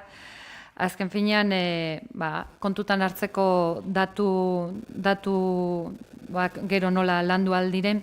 Baina bereziki egin ditugu gure ekarpenak etxibizitzari dagokionez eta berriz ere aipatuko duen lengua, ez? Bat egiten genuela ere, PSek ere etxebizitza legearekin eta aipatzen zuena, baina beste gauza batzutan kontraesanak badaudela. Ez dakit ni naizen bakarra soinu bat.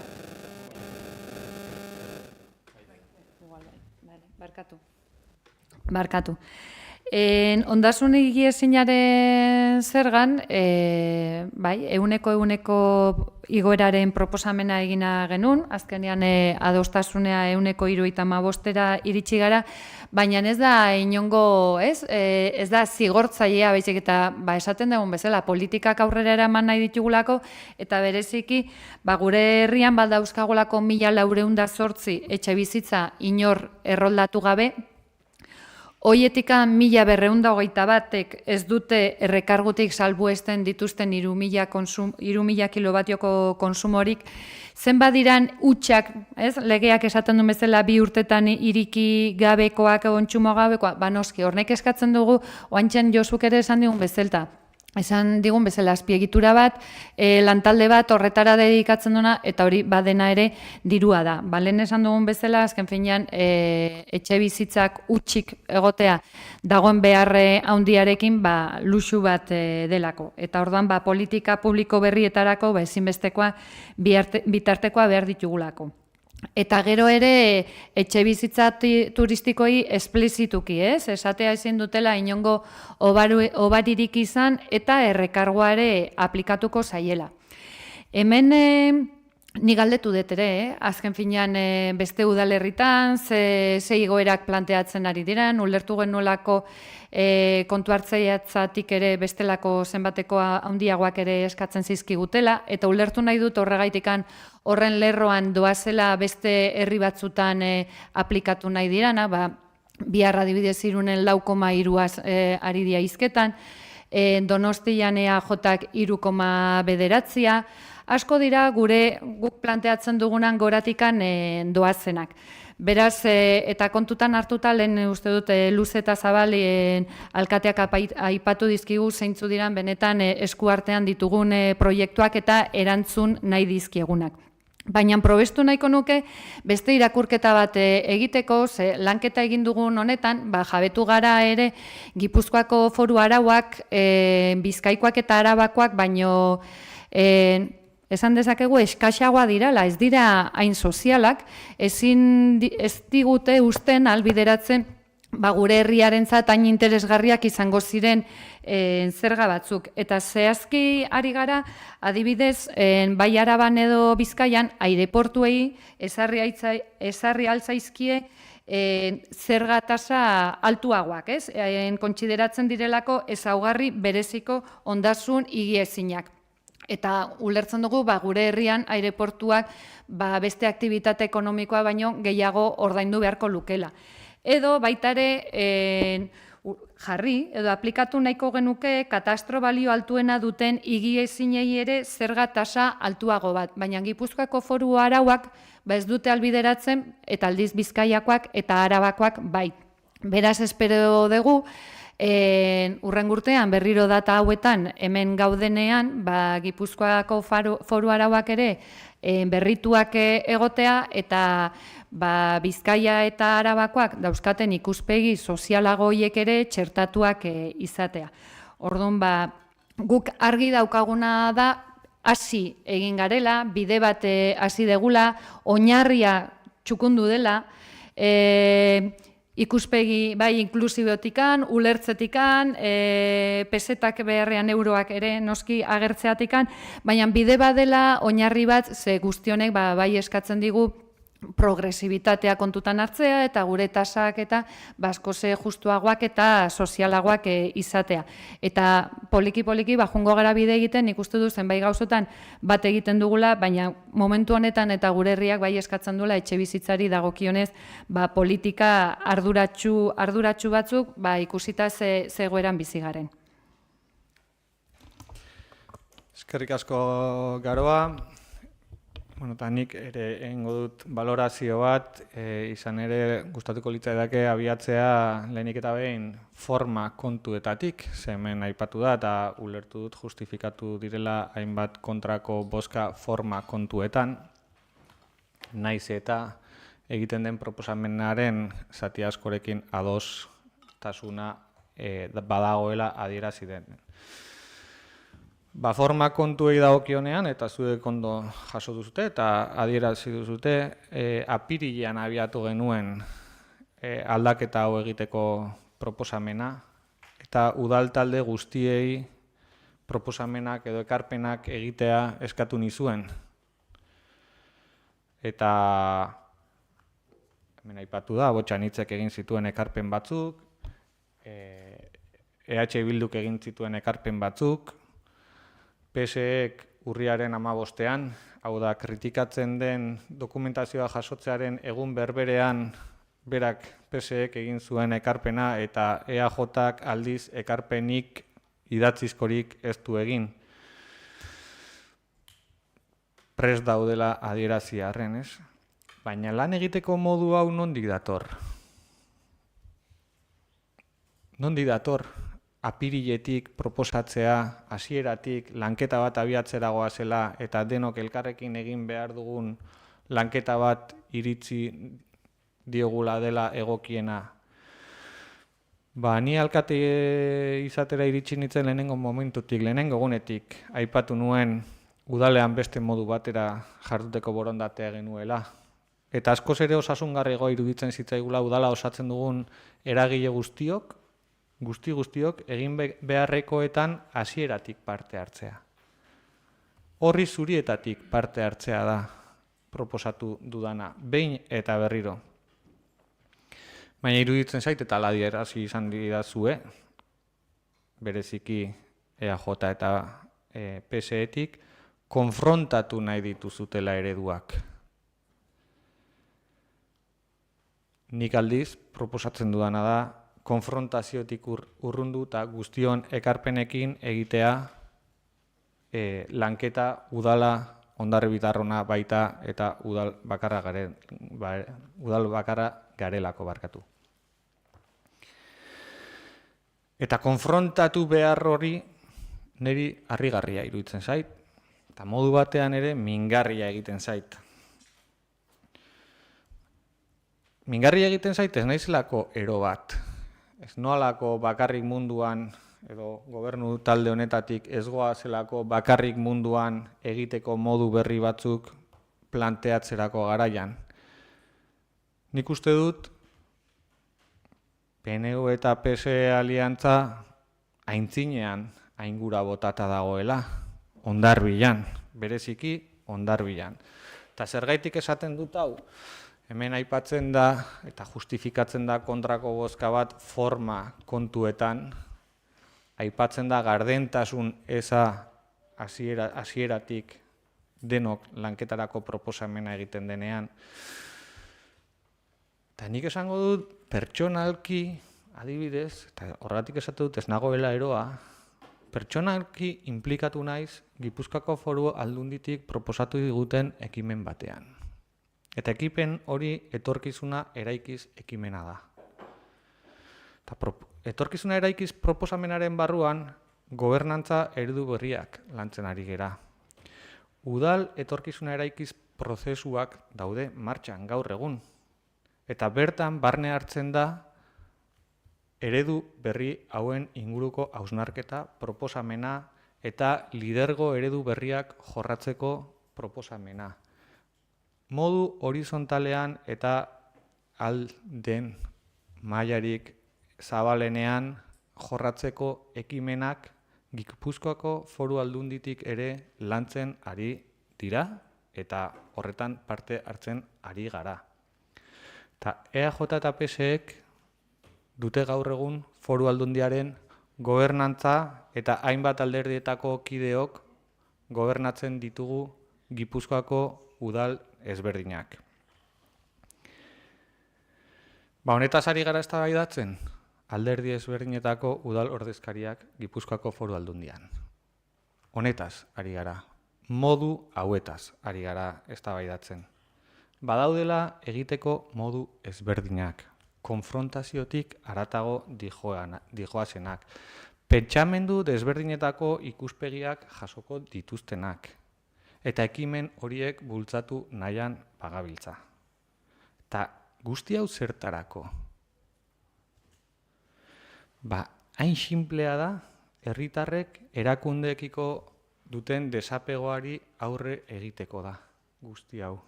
Ikusten gaituztelako hemen konfrontazioa, talkan, eta horrela jasota dago, herritarrek ez dutelako egiteko modu hori gustukotzat hartzen edo aintzakotzat hartzen.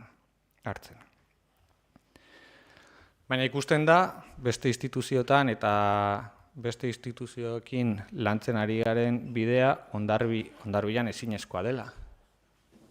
Hemen PNUek eta PSEek konfrontazioa bilatzen duzute. Proiektuen konfrontazioa. Hau zuen hitzak dira. Nahi duzutela aurkeztea dokumentazio osoa, dokumentazio hori konfrontatzeko. Eta gu proposatzen ari garena aldiz da, goazen abiatzera zerotik, eta egin dezagun lanketa elkarrekin.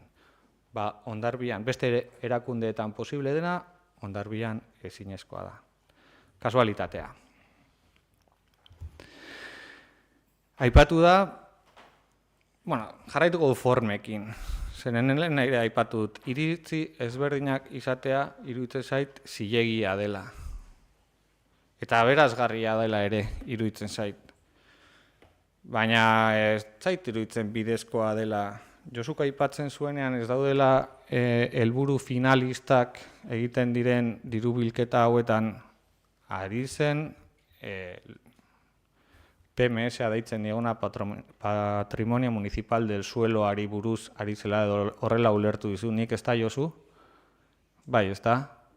Horri buruz ari zinen eta galdetzen dizu, zeren bestela esango zu nik esaten dudanazuk ez duzula esan, PMS-ari buruz edo lurzoruaren ondareari buruz ari zen. Eta Hondarbiko udalak badauka bere kontabilitatean atal bat lurzoruaren ondareari buruzkoa, eta jasotzen ditu ekarpen batzuk. Adibidez, 2024ean aipatuko dut lurzoruaren ondare horren partidatik erabili direla hainbat proiektu gauzatu ahal izateko. Hala nola, 3 haurparke estali dira partida horretatik.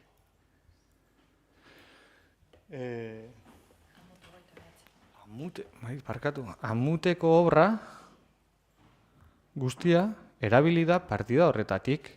Finalistak diren partidak dira. Diru ekarpenak egiten ditugunean, edo zergak ordaintzen ditugunean, noski finalistak badirela.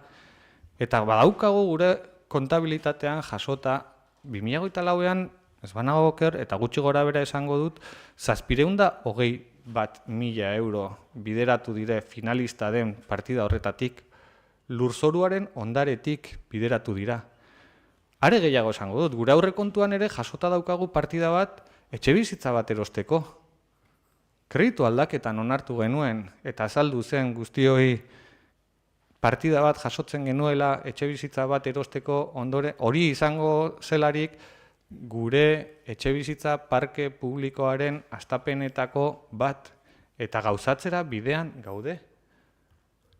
Horiek dire partida finalistak. Zergak jasotzen ditugunean horrelako gauzetara bideratzen dugu.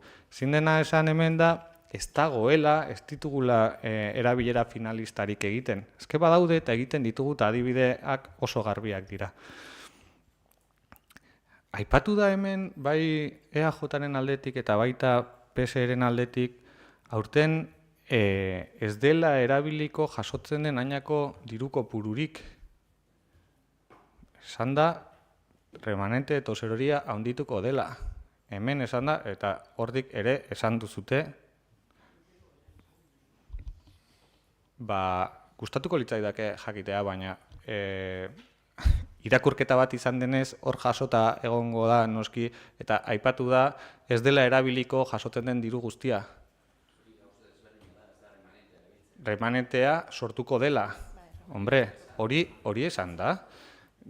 Jasoko baldin bada diru gehiago erabiliko dena baino remanenterako izango da, eta hori aipatu da. Eta aldiz, kezkatuta nago, gardentasun falta esaten denean, eta lehenengo 6 hilabetekoen aurrekontuaren exekuzioari buruz hitz egin dugunean, aipamena espreski egin da. Zenbat diru bilketa izan den ekainaren 30 arte, eta zenbateko gastua izan den ekainaren 30 arte. Eta ez dakit nondik ateratzen duzuten ondorio hori, izan ere, lehenengo 6 hilabetekoan jaso dena baino gehiago erabili denean, gehiago gastatu denean, oso ausarta iruditzen zait dela egiten den aipamen hori. Nik esperantza daukat jasotzen den guztia erabiliko dugula eta jasotzen den guztia proiektu konkretuetan erabiliko dela. Baina formako gai hauek aipatuta, gustatuko litzaidake pixka bat eraikitzaileagoak diren gaietan murgiltzea, ez? Eta udal gobernu taldetik egindako proposamenean zerga tasen orokortasunean 3,5ko igoera bat jasotzen da. Bai, eta hori esaten ari gara, eta hori jendarteratu nahi dugu, eta horretarako eztabaidagunea udalbatza dugu.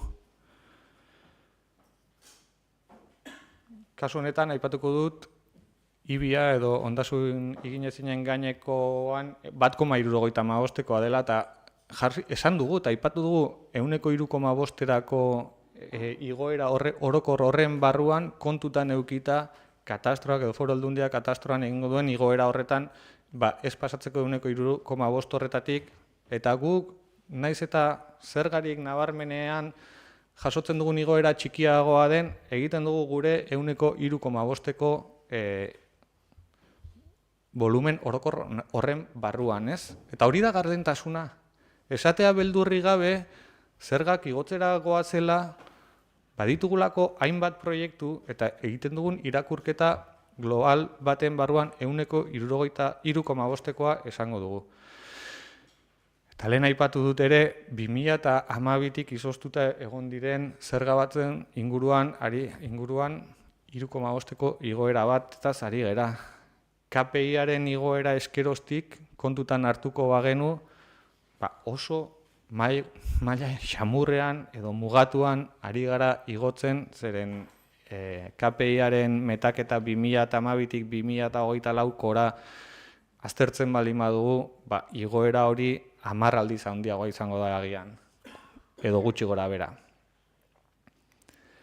Denok ikusi duzue teknikari txostenetan eta Garoak aipatu duen bezala, kontuhartzaile jaunak aditzera ematen zuela eman beharreko zerbitzuen kostei aurre egiteko eta inbertsioak burutzen jarraitu ahal izateko 5% igoera bat jasotzea litzatekeela egokiena. Eta 3,5%koa jaso dugu, uste dugulako, igoerak eman behar baldin badira ziurtatzen jun behar ditugun egoera batzuren aurrean ari garela. Xamurtzeko eta guztion artean ere errexagoa izateko olako gauzei aurre egiteko. Baina zeri erantzungo dio igoera horrek? Lehen hasieran egin dudan adierazpenean ere aipatu dut, autobus zerbitzu bat jarri nahi dugu martxan. Eta zuek badakizute oso ongi ze kostu duen autobus zerbitzu horrek martxan jartzeko, 1,5 milioi euro. Eta horretarako baliabideak behar ditugu. Zerbitzu berri bat izango da. 1,5 milioi eurokoa.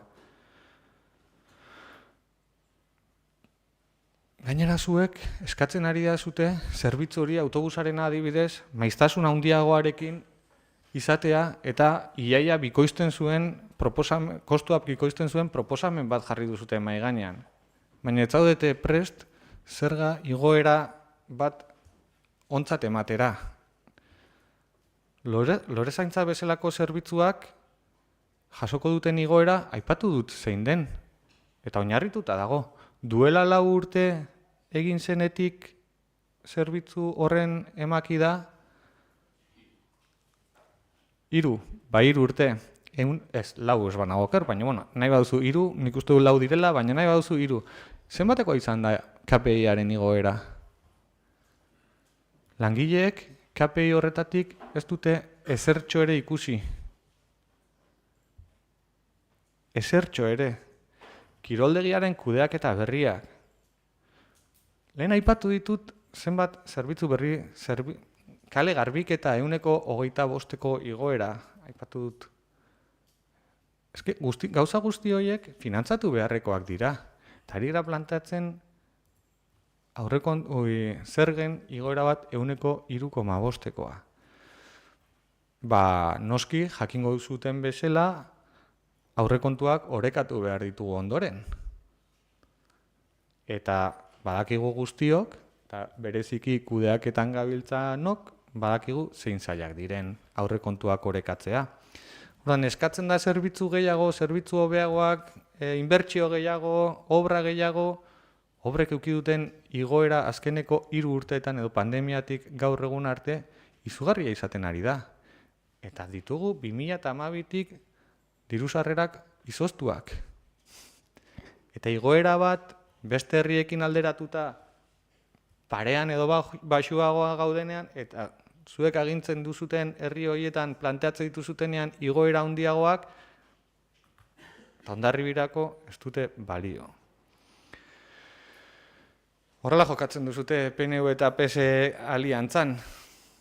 Irunen, PSEek 4,3ko igoera planteatu du, bihar eztabaidatuko dutenak, Garoak adierazi duen bezala. Donostian, EAJak PSE-rekin 3,9koa. Eibarren 3,6koa. Hondarbitarrek ulertuko dute bestelako herrietan egindako planteamenduak gurean ere baliagarriak izan daitezkela, ez? Ulergaitza dena da, PNV-PSE aliantzak beste erakundeetan planteatutako igoerak arrazoizkoak izatea, eta hori, baina murritzagoak gainera, ez izatea onargarriak Hondarbian. Nire ustez hori ez da politika. Eta hemen politikan ari gara, Josu lehen esan duzu ez hitziteko politikaz, baina hemen politikan ari gara. Eta politikeoa aldiz beste gauza bada. Bai, zuk esan duzu. Eta errepikakorra izaten utziko didazute. Baina behin eta berriro errepikatuko naiz. Hondarbitarrek ez dute konfrontazioa nahi. Herritarrek ez dute konfrontazioa nahi. Ez dute proiektuen arteko txokeak nahi. Hondarbitarrek eta herritarrek oro har askoz ere aberasgarriago ikusten dute elkarren arteko lankidetzak egitea.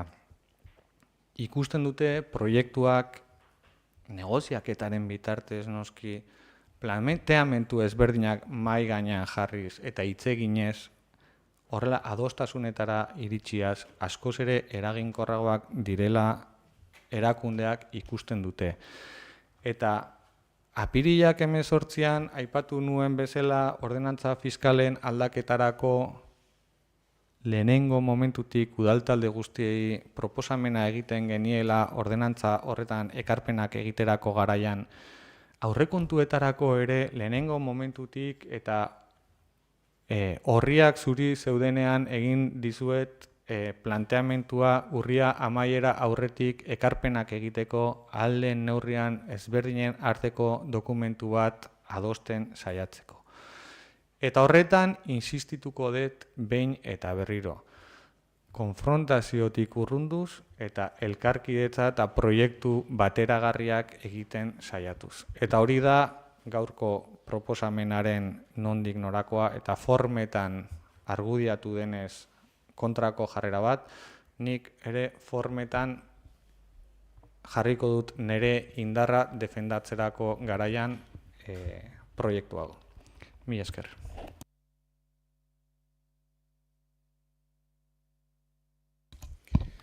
Ongi badirotzu zue, 5.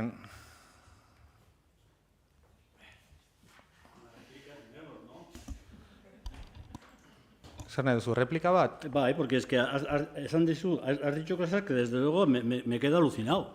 Ah, bueno, zure replika eta gero nirea? Da que nada. Berriro? Pero yo tengo que replicarme. O sea, es decir, aquí has hablado de alianza PNV-PSOE como si fuera esto la panacea de no sé qué. Oye, pero por favor, ¿qué es esto? O sea, es muy fácil ver a todos juntos, ¿no? Es el frontón. No, cuidado.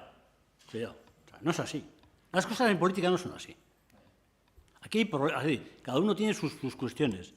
Y vuelvo al tema, el tema de la forma. En la comisión de abril, que tanto estamos nombrando, dice, el señor Álvarez pregunta si el equipo de gobierno va a presentar alguna línea estratégica para el resto que va a presentar sus propuestas en el caso de necesitar para más tiempo, se pueda alargar.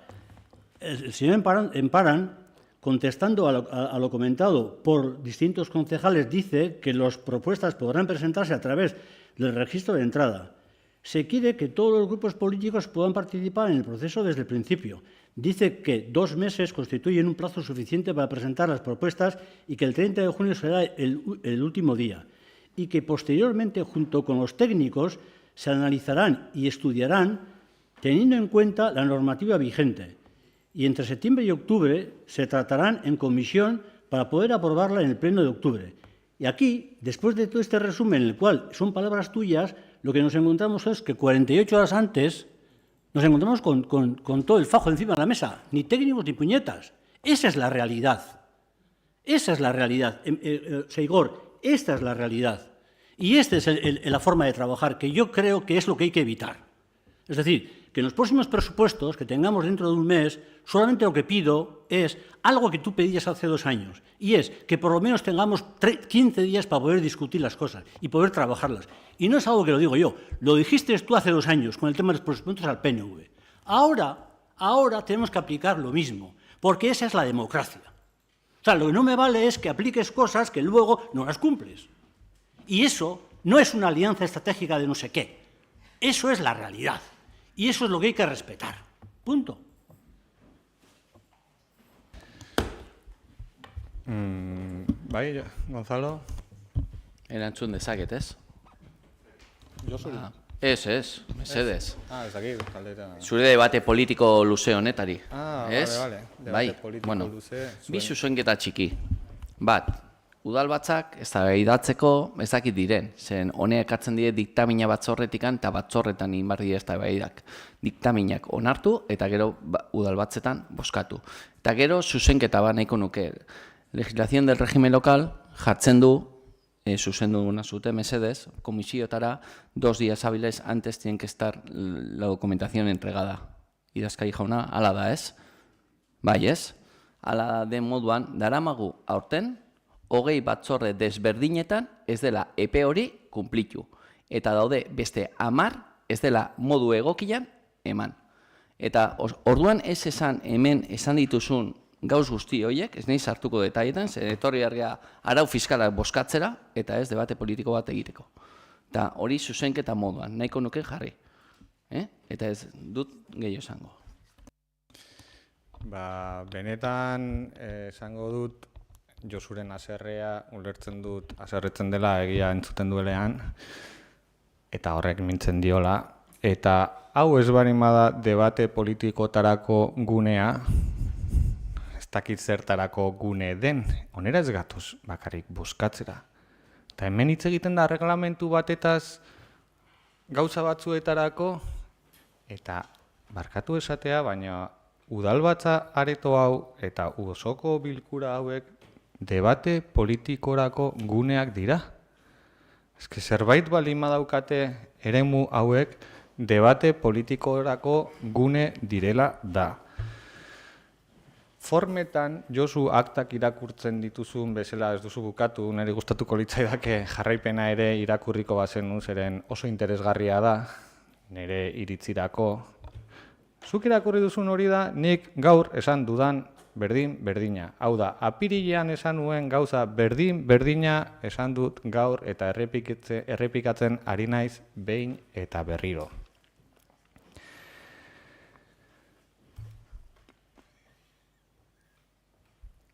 Aipatzen da hemen, apirilak 17an egindako batzordearen 2 egun lehenagotik bidali zela dokumentazioa. Noski 2 egun lehenagotik bidali zen dokumentazioa. Astebete lehenagotik eman zen batzordean bertan informazio guzti hau.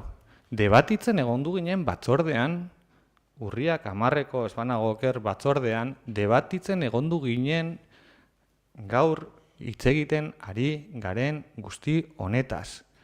Debatitzen, akta ere jasota dago eta akta badaukagu guztiok ere, hitz egiten egon ginen, eta gaina zuen galderari erantzunez, eman zen informazio zabal bat, hain justu, eta formetaz hitz egiten ari garela, alderdi bateko kidea etzegoen, bertan, jakinarazi etzuelarik etzela etorri, eta zergaitik ezin zuen etorri. Eta hala eta guztiz ere, ni 2 aldiz egondu naiz, Josu, zure bulegoan atejoka goiz batean eta arratsalde batean, batzorde horretan hitz egin zenaz hitz egiteko. Eta etzintudan topatu. 2 aldiz ju naiz zure bulegora azalpenak ematera. Zu nireara etzera etorri galdetzera nondik ari ginen lanketa hau egiten. Baina hala eta guztiz ere, eta zuek esan duzute, apirilak 18tik ekainek 30 arte eman zen epea, eta alderdi sozialistak bere proposamena erregistratu du urriaren 15ean. Urriaren 15ean erregistratu du alderdi sozialistak bere proposamena. Eta esaten du gobernu taldearenak etzaiola balio, baina bereak urriak 15ean, hau da, dokumentazioa jaso zenuen egun berdin-berdinean erregistratu duzuzuk zure proposamena. Eta formetasari baldin bagara, bakoitzak bere buruari ere begiratu egin beharko dio.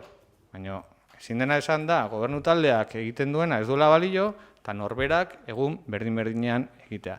Eta gaur dugu urriaren 24a.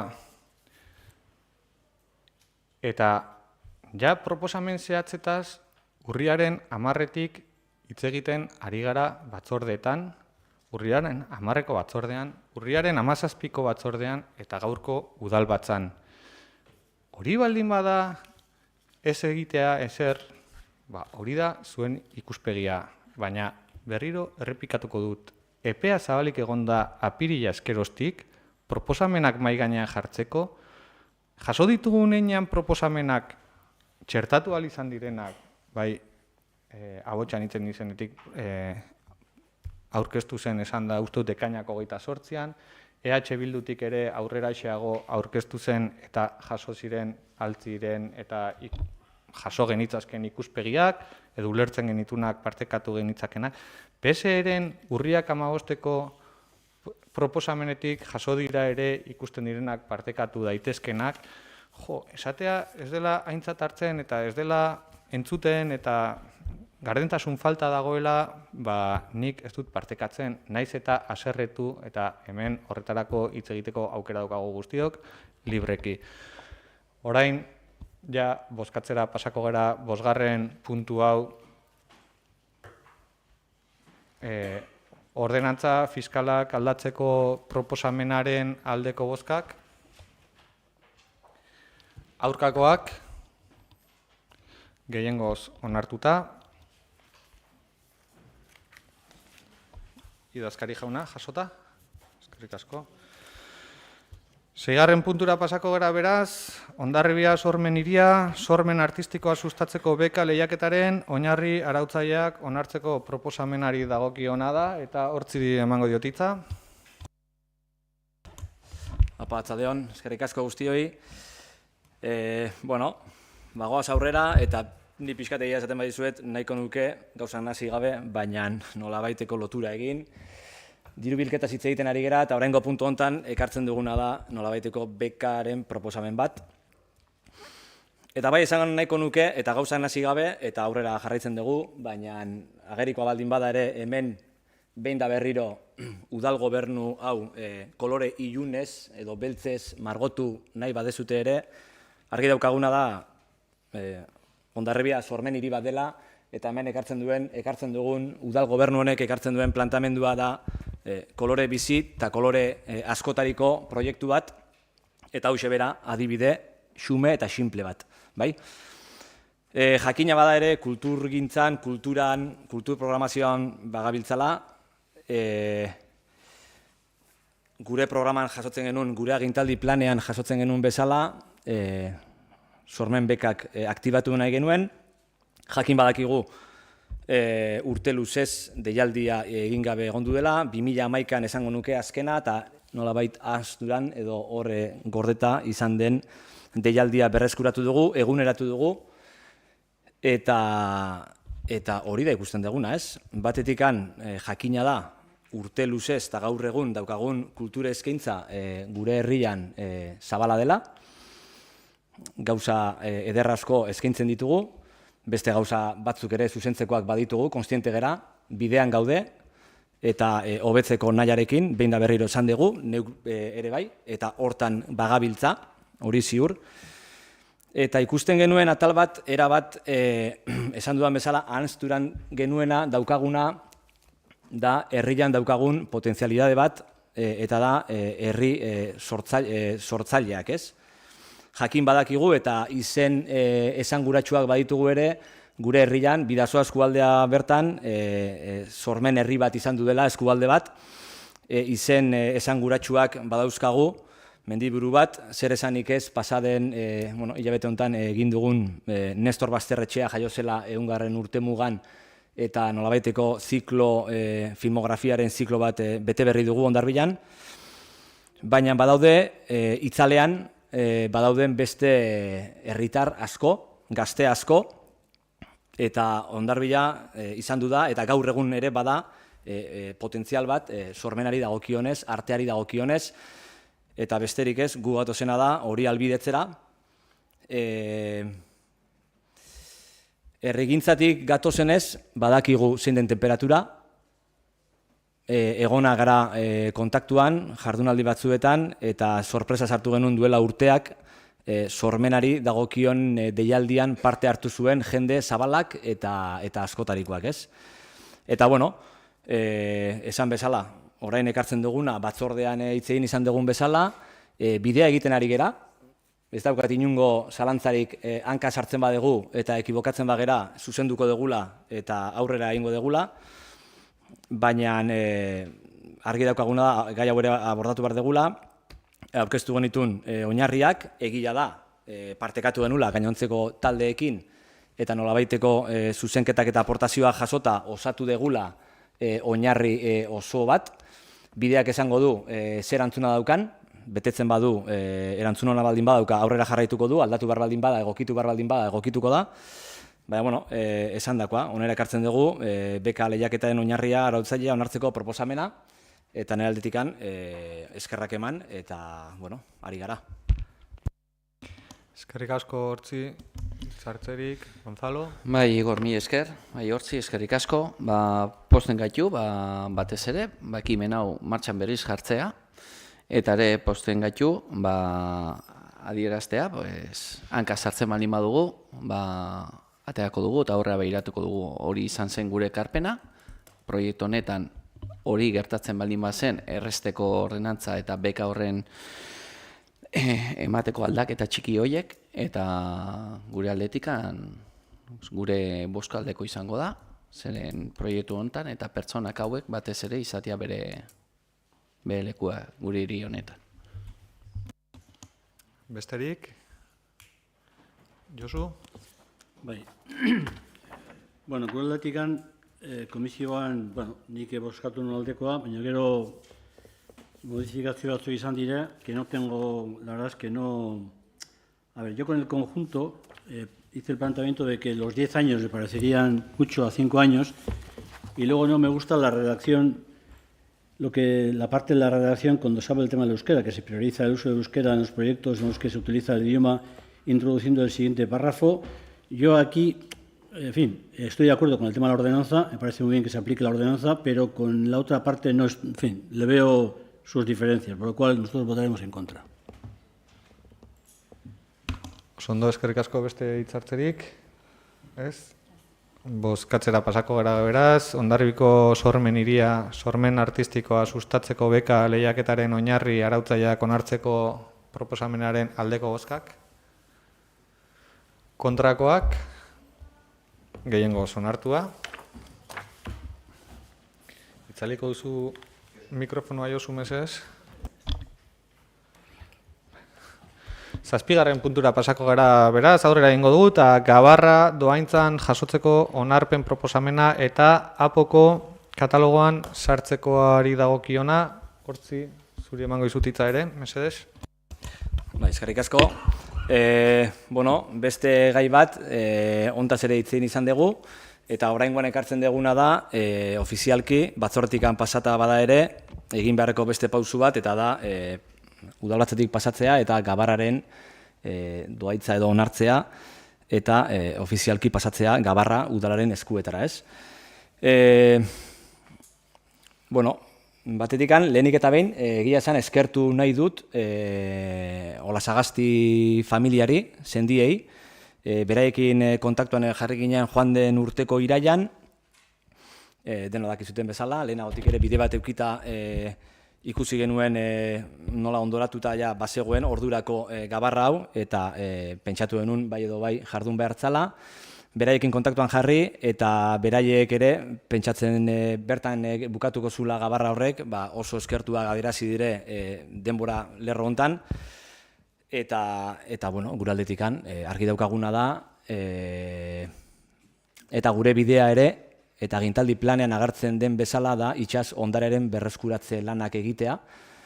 Jakin badakigu, eta hortaz ere hitz egin dugu, batzordean ere bai, zer suposatzen duen nolabaiteko olako elementuak udalak bereganatzea, bai?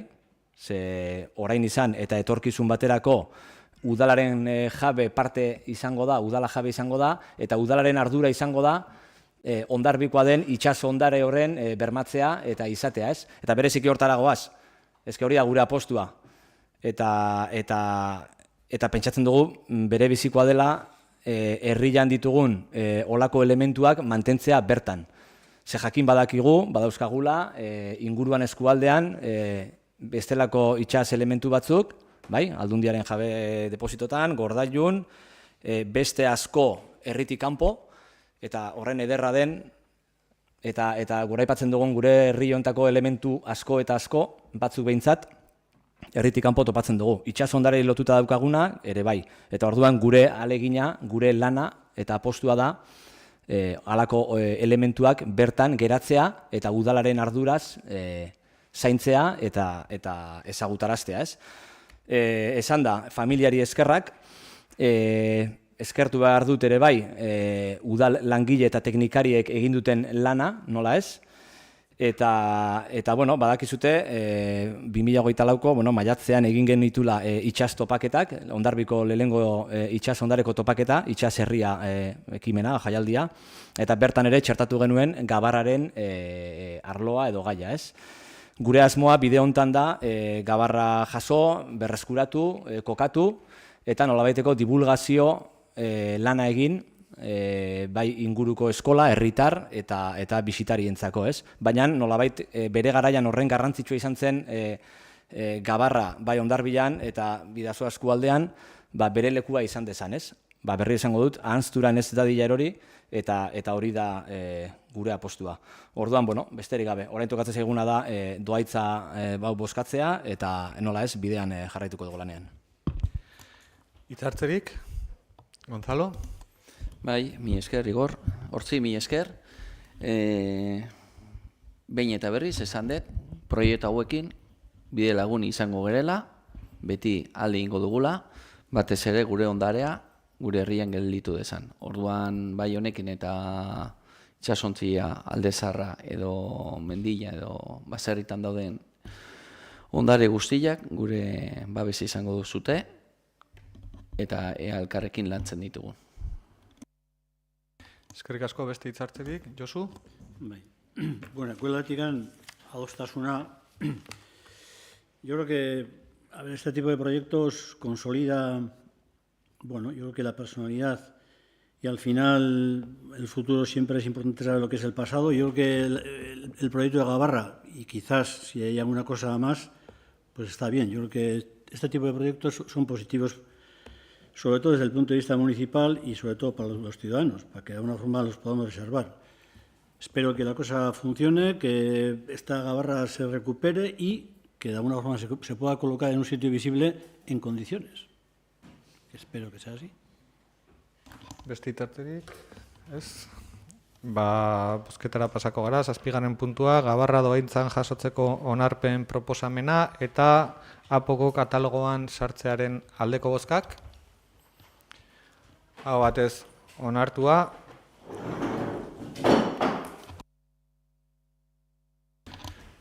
Eta denak ongi? Bai. 8. puntura pasako gara, ikastetxe eta udala eraikina garbitzeko eta desinfektatzeko zerbitzuaren kontratua luzatzeko proposamenari dagokiona, estitxu mesedez? Eskerrik asko Igor, arratsaldeon guztioi. Hondarribiko udalak 2021ko abenduan sinatu zuen kontratua Facility Servicesarekin udal eraikinak eta ikastetxeak garbitzeko. Kontratua urtebeterako zen, 4 prorrogarekin. Ikusita jaso dezutela udal arkitekto teknikoaren txostena non proposatzen den prorrogarekin jarraitzea, baita ere kontratazio eta ondareko teknikariaren txostena zeinari idazkari jaunak oneritzia eman dion, eta kontu hartzailearen txostena non esaten den kontratazio honen organoa udalbatza dela, horregatik dakargu gaur onera. Badakigu, aurrera begira, doikuntza eta optimizazioa beharko duen kontratu bat dela, eta hortan jarriko gara, beraz horixe da, ekartzen dena, prorroga bozkatzea. Hitzartzerik? Ez? Ados, argi balin badago. 8. puntua bozkatzera pasako gara, ikastetxe eta udal eraikina garbitzeko eta desinfektatzeko zerbitzuaren kontratua luzatzearen alde. Aho batez, onartua. Jasota? 9. puntura pasako gara, Bidasoa eskualdeko ospitaleko obrak direla eta eraikuntza, instalazio eta obren gaineko zergaren 85%ko obaria aplikatzeko interes orokorreko obra aitortzeko proposamena. Ez ditzu, mesedez? Bai, bueno, proiektu hau luzetik datorren proiektua da, denok ezagutzen dugu. Nolabait erantzuten dio, Bidasoako ospitaleak behar duen berrikuntza behar bati, eta, azkenean herritarren eskariei neurri batean erantzunez, iritsi gara gaurko egunean.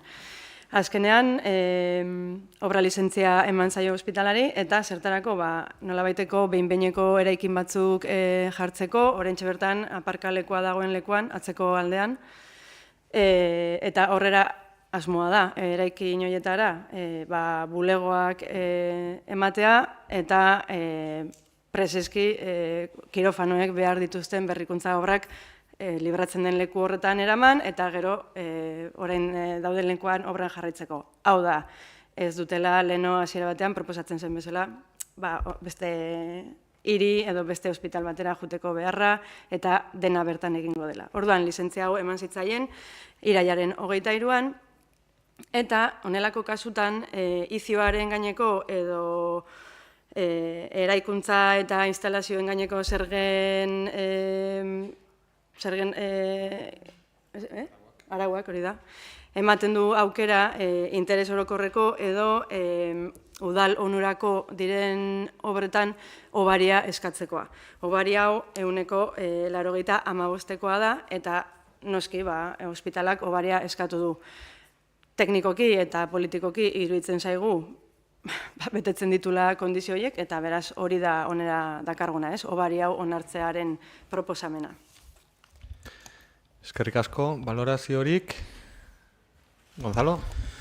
Balorazioa ez dut egingo. Batez ere jakiteko gure boska aldekoa izango da, interes publikoreko obra bat dela, eta ikusirik azken hilabete hauetan bai Osakidetzako burua honea etorri dela, zuekin hitz egitea, bai Irungo alkatezakin zuekin han topatu dela baita ere, bileratu dela, eta oneri behingoz, martxan eman zaio. Bulegoak 5. unitate hori, bulego hau dauden lekura jetxi, kanpoan bulego administratibo berriak egin, eta 5. unitate hortan, kirofanoen obra noizbaitean ehazten diren, eta denon artean lortzen ditugun, Osakidetzak dazkan zerbitzu guzti horiek hobeagoak izatea. Mi esker. Eskerrik asko, besterik. Ongi badirotzuzue, 9. puntuari dagokion Bidasoa eskualdeko ospitaleko obrak direla eta eraikuntza, instalazio eta obren gaineko zergaren 85%ko obaria aplikatzeko interes orokorreko obra aitortzearen alde. Aho batez onartua.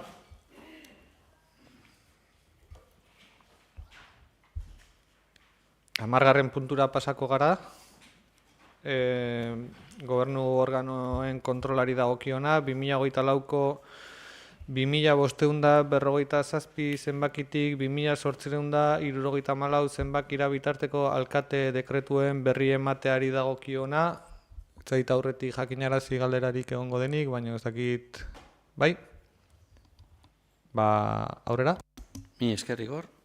Hemen bi dekreto askat, bat uste lehenotik erantzun duzula zure diskurso horretan, luze horretan. 2007-15, iniciar y aprobar expediente administrativo para adjudicación de prestación de servicio de conservación y mantenimiento de jardines de Hondarribia. 2021ko pliego erabat ia berdin-berdina, 188-90, o 89, eta 119 galestiagoa, 2021. Zergatikan deigarri egiten zaigu horregatikan.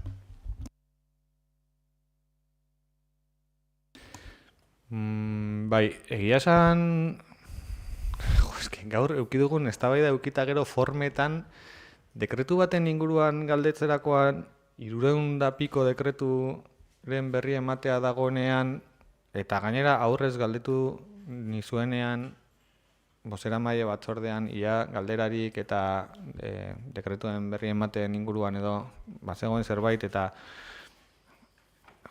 ez dakit, Memoriz, Gonzalo, 2007-garren dekretua, Memoriz esatea nekeza da.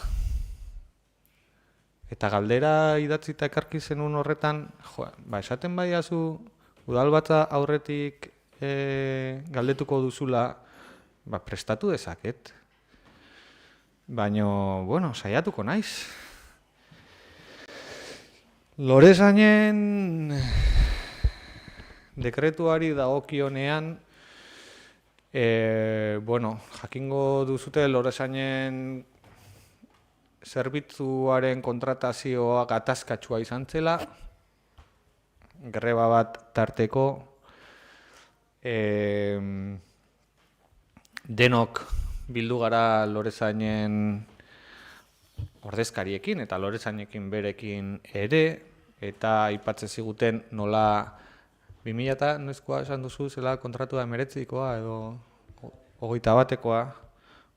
2021ko kontratazio horretan beraiek aipatzen dutena dela nola jaso ziren lan baldintza batzuk eta kontratazioan jaso ziren konpentsatu egiten zirela KPI-aren igoerak eta 2021 urteaz geroztik ez dutela beraien lan baldintzak eguneratuak izan.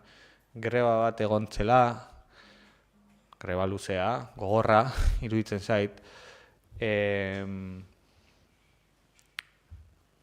2023ko udaran greban zeudelarik udal honek espediente zehatzaile bat ireki zion enpresari zerbitzua ez emateagatik. Azkenean uda amaieran iritsi ziren akordio batetara, hitzarmen bat sinatu zutena. Hitzarmen horren aplikazio hau kontratu amaitzen zenerako indarraldian sartzen zen plegu berri bat egin behar zirela eta plegua zerbitzuak ez dut uste arazo handiegirik dauzkanik. Zerbitzuak berak lan baldintzak ziren aldatzen zirenak eta edo aldarrikatze zutenak eta zenbateko igoera esan duzu, eske ni Memoriz ez naiz oroitzen, zuk eukiko 19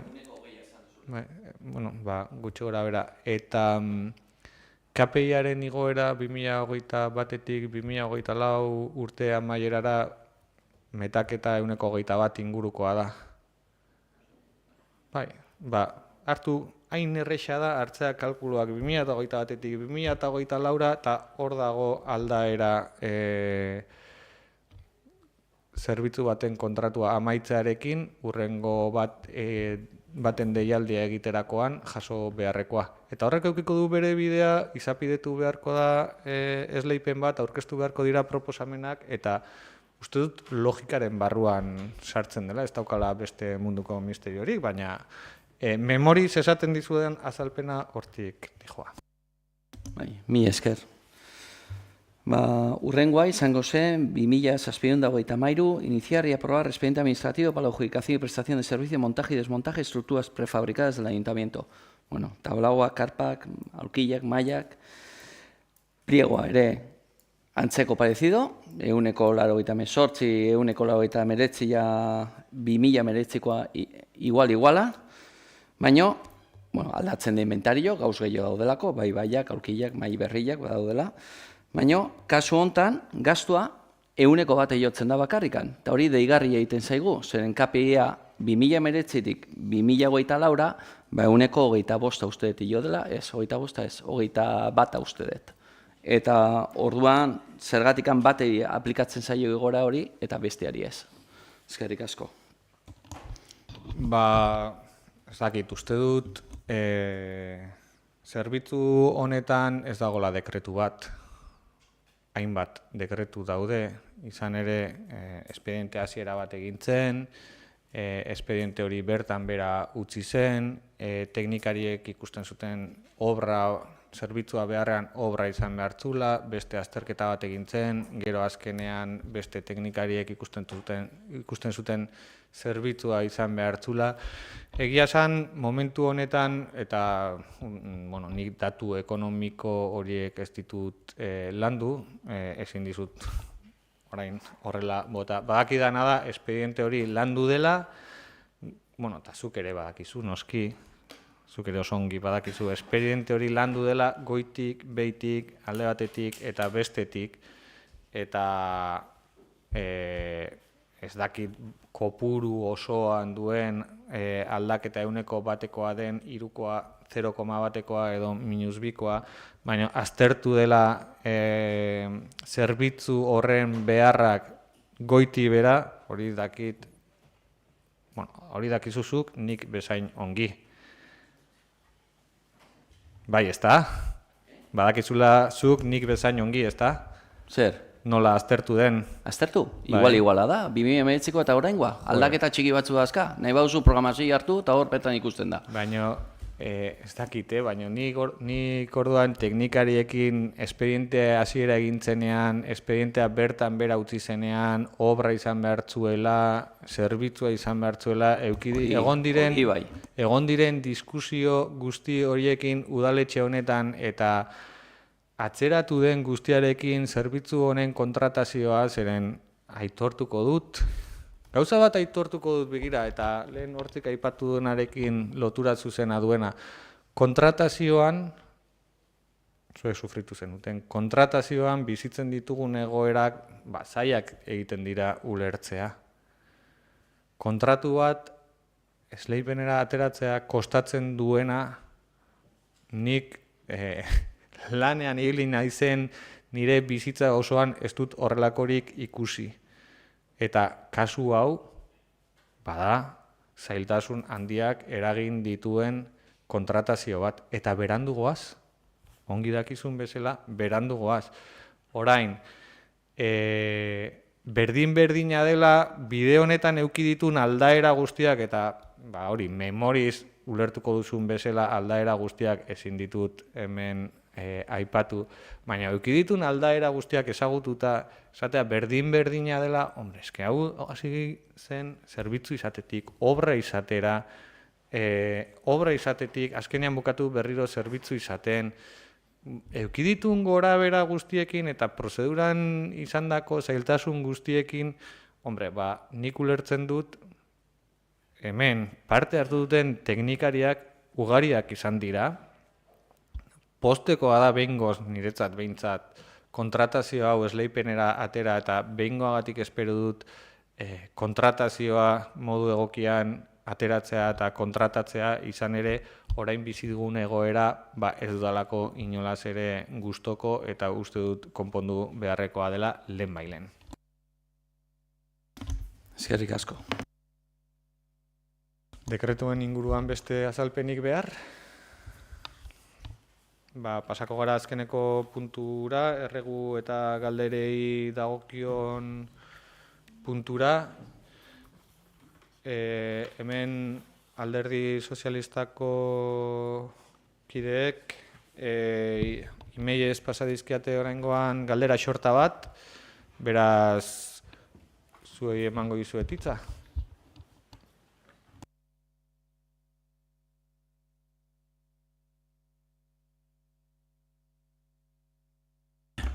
Gonzalo, tú tienes que preguntar también, ¿no? Vale. Te ha batido la palabra primero. Ez barkatu Josu, argitzeko, ez diot kendu hitza inori, Josu, eske gaude erreguta galderetan, eta ohikoa den bezala, posible zera jarri behiratzen, nir egiten begiekin zurekideei nahi badezu, baina ohikoa den bezala, idatziz galderak sartzen dituztenei lehentasuna ematen zaio udalbatza honetan, beste udalbatza guztietan egin izan dugun bezala, eta horrelako harridura aurpegia jartzeak eta esatea hitzak kendu zaiola inori ez. Lehentasunez, Josu, alderdi sozialistako kide bezala eta emailez galderak erregistratu dituzun bezala, zuri emango dizut lehentasunez hitza ongi baderitzozu eta galderak egin nahi badituzu. Que es como estamos en una santa alianza, le dejaba la palabra a él. Claro.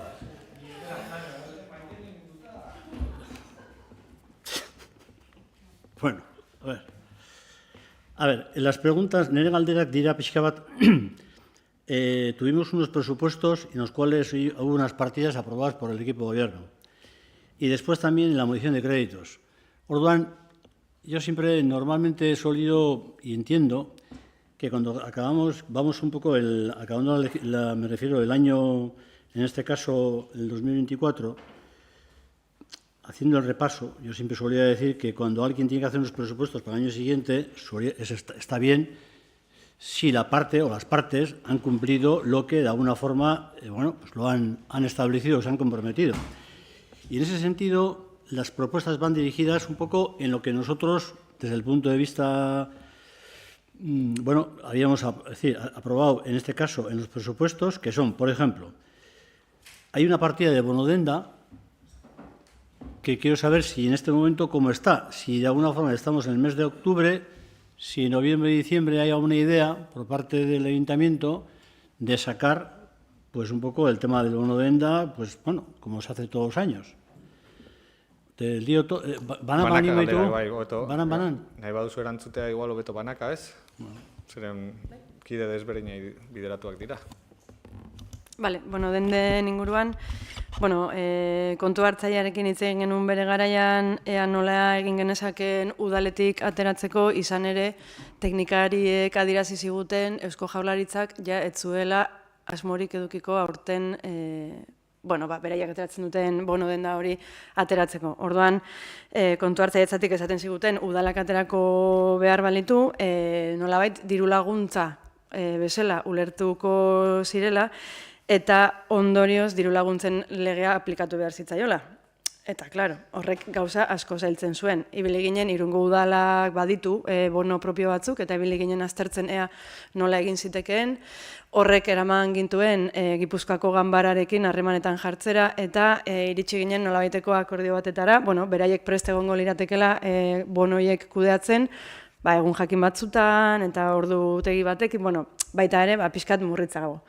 Baina, ze ondo, atzoko notizia dela, Eusko Jaurlaritzak erabaki dula aurten ere berriro bonodenda hori ateratzea, eta aurten hortara atxikituko gara, baino egia da gure agintaldi planean ere, horrela agertzen delako bono propioak egiteko lanketa hortan jarraituko dugu. Izan ere, Hernanik adibidez baditu, eta askoz ere eredu egokiagoa iruditzen zaigu. Gainera, azkeneko aldean, merkatariekin bileran adierazi zutelako duda sartzen ari zitzaiela, ea ongi edo gaizki egiten ziren bono hauek, esan ere, batez ere azkeneko 2 urtetan detektatu zuten jendeak ez zuela erosten bonoak atera arte. Nolabait anuntziatzen zen bono denda hori irekiko zela, eta beraz jendeak itxaroten zuela hori martxan egon arte, eta baina baritu zutela nolabaiteko kalte bat edo. Orduan, hori ere hausnarketarako daukagu beraiekin. Beraz, horixe.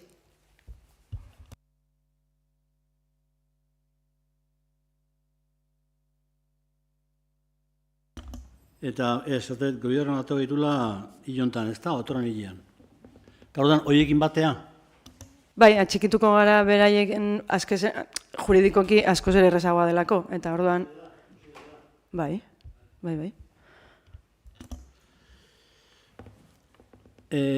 Beste gai behazan proiektu ascensor Santiago Kalea. Horre, usten duzala, Santiago Kalean zen, ni usten dut Claudia inguruan edo hor, ez da? Orduan, proiektu hori onartu zen, da jakin zegin nola dago, momentu honetan. Bai, proposatu zenuten eta oso begi honez ikusten genuen, izan ere, iruditzen zaigu oso proiektu interesgarria. Zer gertatzen da? Olako estimazio bat egin dela, obra horrek zenbateko kostua izan dezakeen, 300.000 eurotik gorako kostua izango du, beraz, proiektua ere ezin da kontratazio txiki batekin egin eta lizitaziora atera behar da. Oraintxe bertan, kontratazio planean baditugu beste gauza batzuk eta, hortxe, en la cola.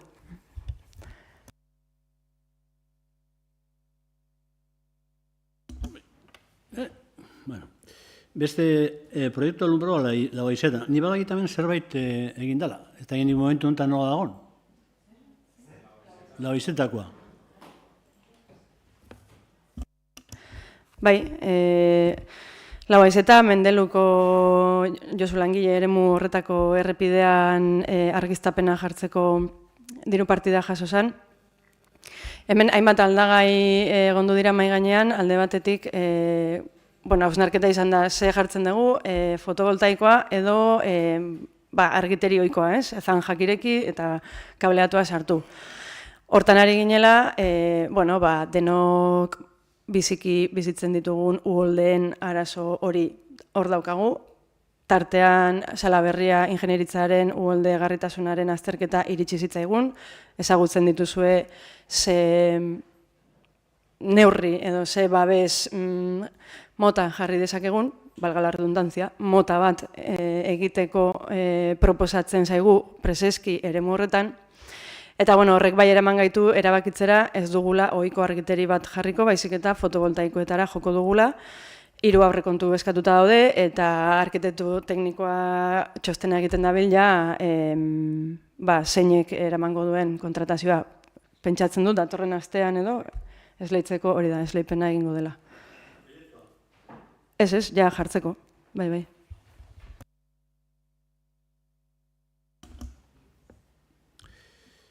Proyecto de actuación San Marcosko parkea.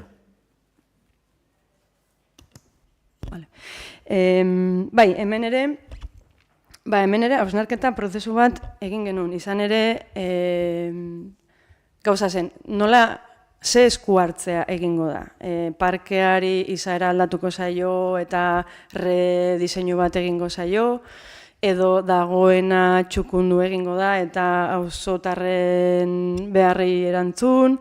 Eta hor auzo bihotzen prozesua egin genunean, Puntal eta Alamedako bizilagunek adierazi zigutenarengatik oso modu irmoan adierazten ziguten parkeak duen izaera jarraitzeko asmoa zutela, ez? Ez zutela nahi, ez zutela beraien spot hori galdu nahi. Orduan, hor gero baloratu genuen, proiektu batera jotzen bagenuen, nahi gabean, proiektua egiten hasten zaren momentuan, parkeak izaera hori galtzeko arriskua bazuela. Eta beraz, teknikoki aztertu da, zein izango litzateken esku hartzea, eta hor baloratu da, noski, genero ikuspegi batetik, argiteria, hor bai, hobetu behar da, ibilbideak ere hobetu behar dira, irisgarritasunarengatik, baita ere, parkera sartzeko irisgarritasuna ere aztertu behar da. Eta gero landarediaren inguruan, superargi, no me quitéis ni un árbol, ez? Osea, jendeak nahi du, bertan dagoen landaredia hori mantendu, egia da, oraintxe bertan, ja, aprobetxatzen dut, hilda dauden bizuaitz, moztu egingo direla. Baina ideia da mantentzea daukan vegetazio hori. Horrek badu bere kontrapartida da, hainbat lekutan, hain da itxia edo tupidoa zuhaitzek egiten duten itzala, belarra ez dela jaiotzen. Eta hori ere kontutan hartu beharko dugu, bagian eremu horietan beste tratamendu bat edo egin beharko dela. Baina teknikoki esaten diate, etxetik bertatik esku hartze horiek egin ditzazkegula eta beraz hortan hasiko gara.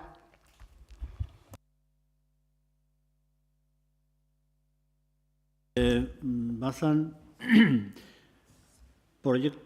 bi proiektu zian, ez da egin ikusten dut hori bilan, bat zan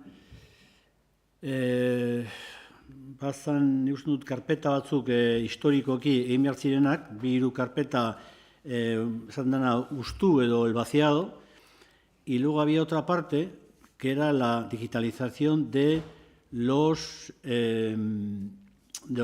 las correspondencias municipales. Eta hori aurre atea eta dagoen, edo inda dagoen, edo ez da egit.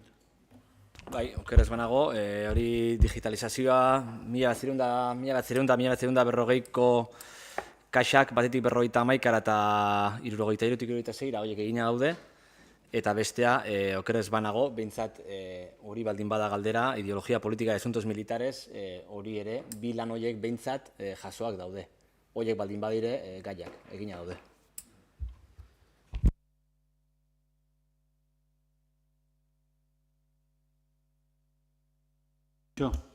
Bat itxaltzen nire hori.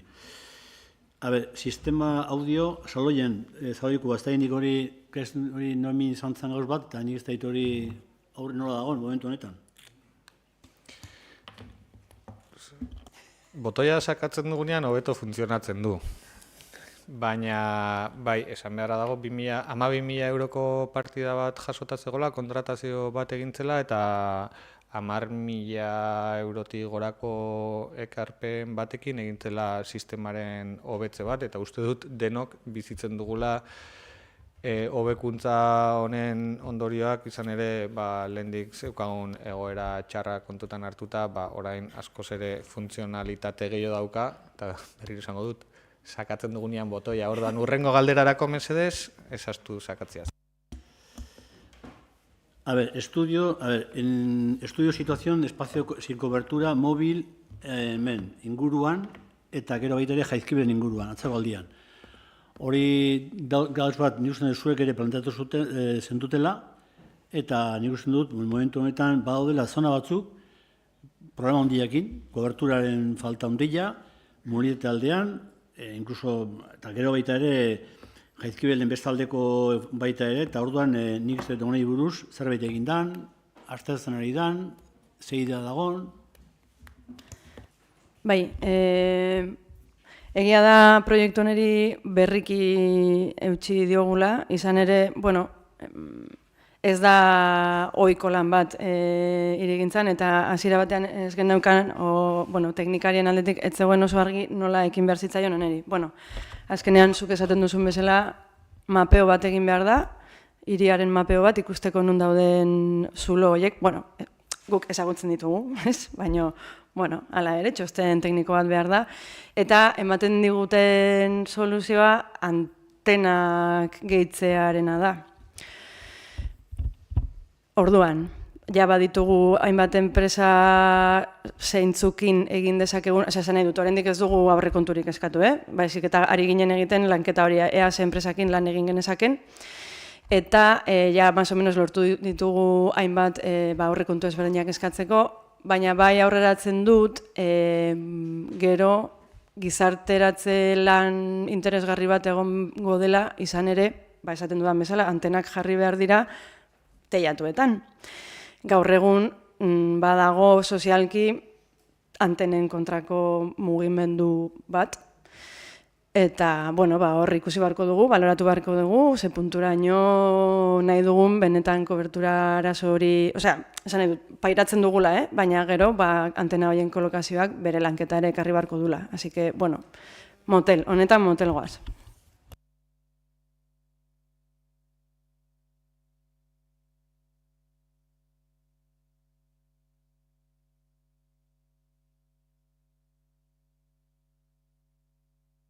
Eta rutelaren hor jarraitzen dute itxiturak, eta nik usten dut, nik ez da egin momentu honetan nola dagoen asuntoa. Badirudi juizioak izan zirela, galdu zutela Jaizkibelko urbanizazioak, udaletxeak eragan zituen pleituak, berriz errekurritu egin duten, baina kuestioa da, hor daudela, bai barrerak eta kamarak, eta gero baita ere usten du gaita ere, aginasasi eta rutelako itxieturak ere, hor daudela. Eta ez da, nik hori zesari dagokan, da espalditik ganda biltzan honekin. Bai, epai bat dago, diozun bezala, 2024koa, ez banago oker, bai, 2024koa. Eta epaiak badauka, ez dakit nola esan, txiste txiki bat, esango nuk, interpretazio, bale. Gauza da, epaiak esaten du, arrazoia dugula, eta barrerak ezin direla jarri. Baina kateetaz ez du ezer esaten. Orduan, egoera ezberdinak ditugu, hau da, egoera ezberdinen aurrean gaude oraintxe bertan. Egia da, barrera horiek ja ejekuzion subsidiaria bat egin genezake, eta guk zuzenean kendu.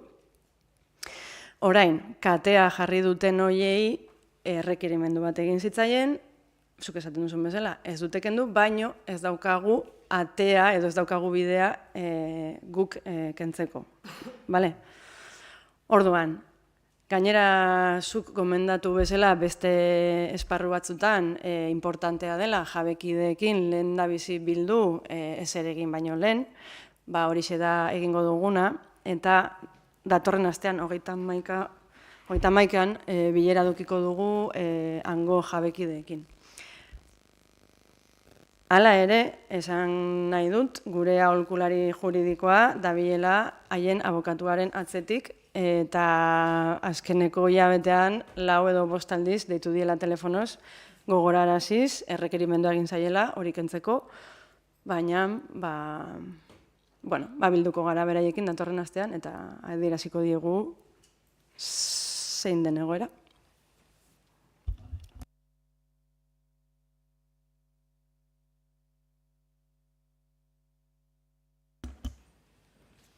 Bale. Gero badago, nik irakurri nuen dekreto bat,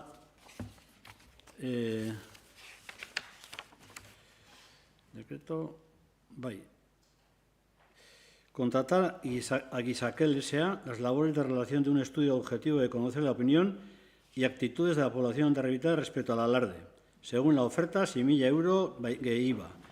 Honei buruz, galdera da, hau egina dago, egitea dijoa, noiz egiteko idea daukan, eta gitxiko bera, posible da bada, galdera handian dijoazten.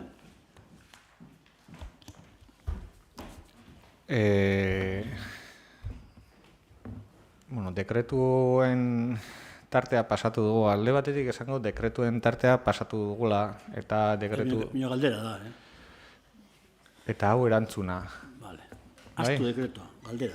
Bai, baina, eta nirea erantzuna eta mesedez itzali mikroa, bai.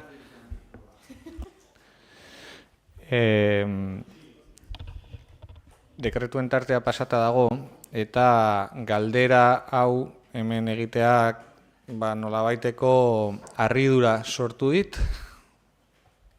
aitortuko dizut, izan ere egiten da dekretu baten irakurketa bozaera mailan informazioa emana zegoenean, lanketa hori burutzeko asmoa bazegoela. Alardearen inguruan hitz egiten dugun bozaera mailan, gai horren inguruan hitz eginda dago. Galdetegiaren inguruan ekarpenak egin nahi ziren ere planteatu zen mai horretan. Eta benetan harritzen hauena da, eta egia esan, tulertzen ez hitz eginda dagoen gai bati buruz horrela galdetzea, harritzen hauena da nola kanpotik eragile batzuk etortzen zaizkidan dekretu hori bera den inguruan galdezka eragileekin egiten dudan bileretan, ez? Dekretu horren berri zabaldu delako, eta bozera mailan alardearen gaiaz hitz egiten dugun horretan ematen den informazioaren berri ere zabalduta dagolako.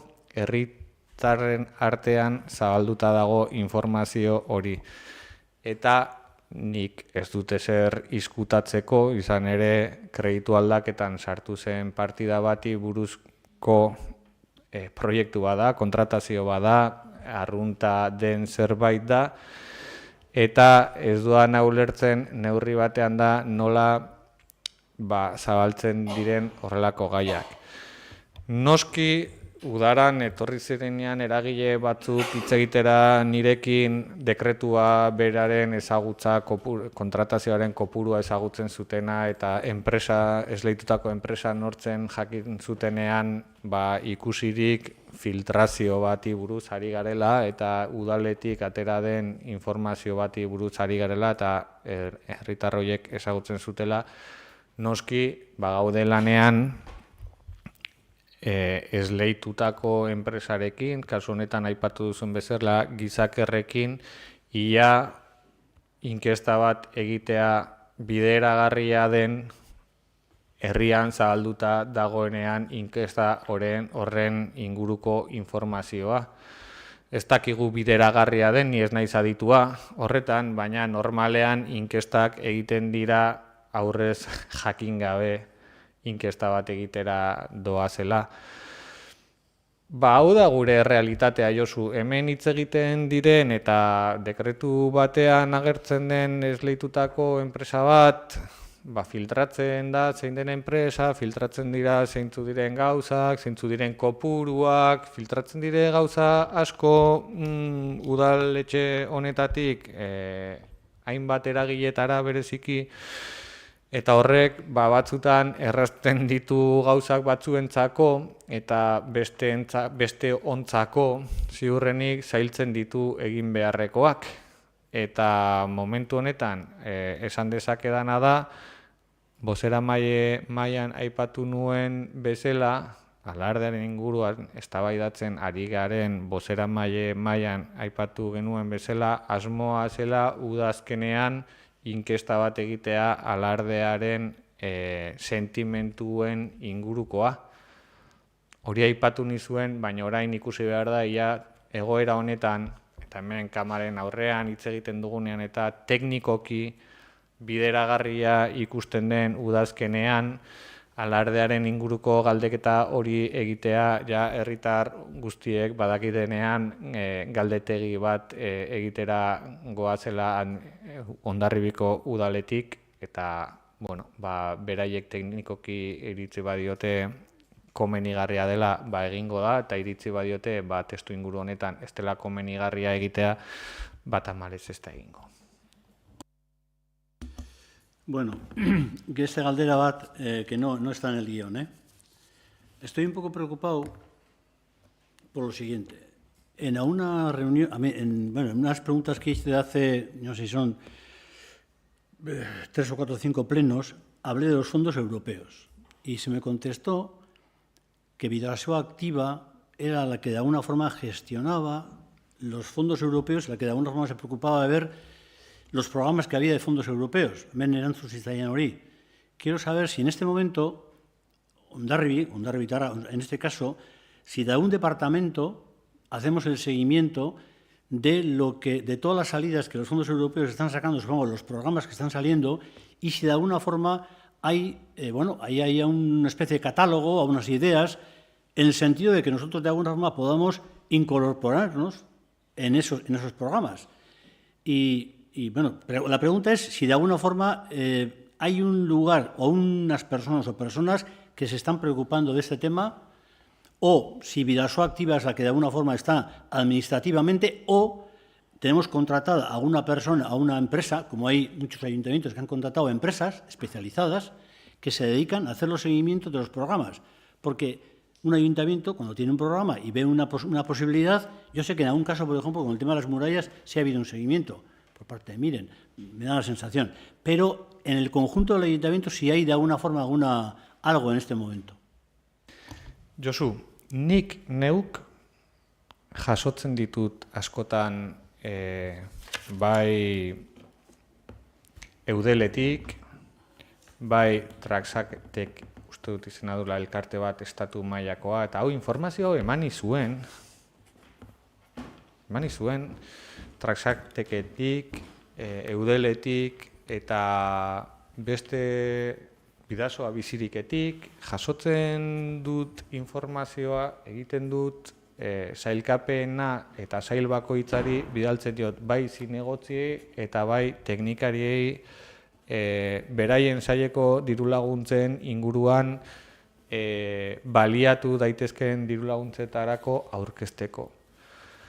Esan dezaket badaudela dirulaguntza batzutara aurkeztu garena, eta batzuk, orain uste dut, informatu zidaten azkena izan zela udaltzaingoan erosi ziren motozikletetarako dirulaguntza eskatu zela eta hiru motozikletentzako dirulaguntza bat jaso dugula ja egindako inbertsio horien aurrean. Osea, bagabiltza, saietatik bagabiltza dirulaguntzak aztertzen, hausnartzen, informazioa zabaltzen eta tramiteak burutzen.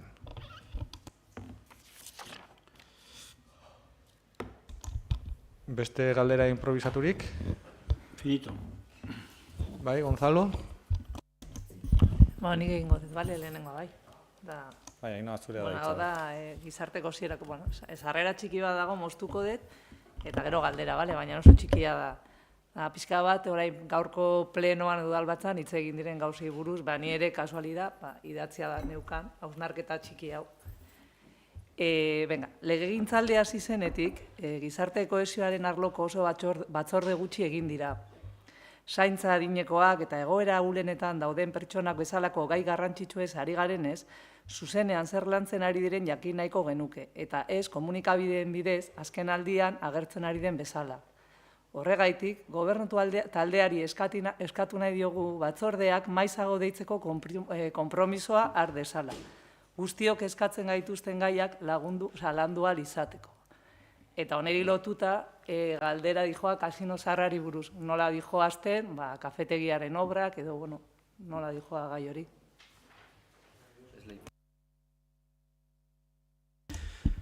Kaixo atzaldeon, eskertzen dizut Ainhoa galdera. Hasiko naiz kasino zaharrena erantzuten, baina gustatuko litzaidak ere bestearen zergatia, hau da, batzorden zergatia erantzuten, bale. Kasino zaharraren inguruan ikusi dut, zeu publikatu duzuten prentsa horran esaten duzutela, gure hitzetan, hori oso erraixa zela esan genuna, eta hori ez da horrela, eta aktetan jasote egongo da. Ni bai komentatu nun, gu udal gobernuan sartu ginenean, eta jubilatuekar espero zutela, eta harridura sartu genula, plegu hauen inguruan papertxuri bat besterik ez genuela ikusi. Eta orduan agindu politikoa zuzenan izan zen, plegu teknikoekin jarri bar ginela. Plegu teknikoak eginda daude, eta lehen hemen ere aipatu da, batzutan, kontratazioan ere zuek bizi zenuten bezala, guk ere, zailtasun batzuk bizi izan ditugula. Eta oraintxe bertan kasino zaharreko pleguak, falta diren bakarra plegu administratibak dira, eta guk ere espero dugu, bailen hau ateratzea. Batzorden inguruan, nik zurekin ere askotan komentatu dut, eta hemen esan dut, nik gizarte langilea naiz, eta apen handiz hartu dudala, 2008ko lege bat, eta ondoren 2015an ezartzen duen karteraren dekretu bat, Hondarribin apenaz ez dugula betetzen. Eta horrek, 7-8 urte gero dekretua sari naiz, eguneko unitatea montatu ez izatea, adin txikikoak babesgabetasun egoeran daudenak ere horrelako ekipo bat ez izateak, ekipa hau guztia montatuta egon bar zirenak orain montatzea urte batean kreston lanketa ekarri digula gizarte zerbitzutan urte honetan. Batzordak deitu ditugu horrelako gauzak egin bar zirenean deitzeko, horretan egon garelako uste baitut, legeak eskatzen dizkigun zerbitzu batzuk, ja duela 7 urtetik beteak izan bar genitulako. Hala ere jasotzen dut zure ekarpena eta kartera betetzeaz gain ikusi duzu ere, beste ekintza batzuk egiten ari garela, atzo bertan kaleko kontaketa bat burutu genuen, lehenengo aldiz egintzela ere Hondarribin, eta erantzuten dizut ere, orain, erreserba kognitiburako bideratutako proiektu bat ere, martxan jarri dugula. Gauza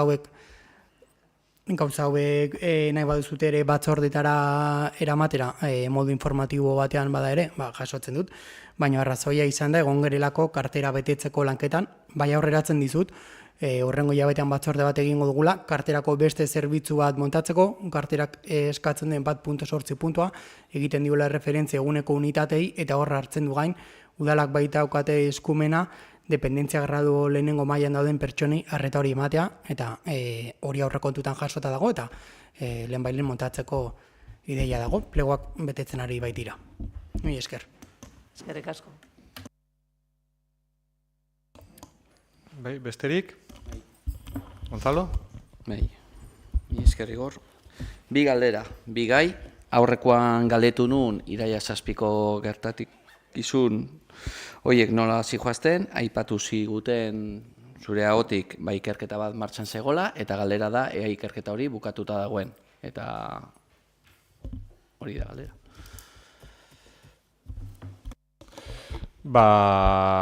Aipatu nizuen bezala iraiak 7ko gertakizunen inguruan urgentzizko txosten bat egin zen, eta ez dakit ez banago oker aurreko astean, ez banago oker, edo duela bi ez nahi zoreitzen orain data zehatza, baina bigarren txosten bat sakonagoa eta osoagoa jaso da. Azterketa sakonago bat eginda eta espedientean, ulertzen dut, espedientean jasota egongo den txostena dela. Mi esker, eta beste bat, lantzen egoerari, ea nola di joan likidazio prozesua, zen ez dakagu albizterikan, deustakoa. Bai, ez dago albizterikan, ze ekainean onartu behar izan genuen urgentziaz jostaldiko aten konponketa, ez da, berriketa, ez da lan erraxa izan, ateetako bat handiena kanpotik etorri behar izan du eta orain jaso dute, egun hauetan daude aldaketa hori egiten eta lan hori bukatzen denean. Likidazio batzorde bat deituko dugu ja egin beharreko ordainketa guztiak aurrera eramateko eta likidazioan ere aurrera pauso bat egin ahal izateko. Eta honekin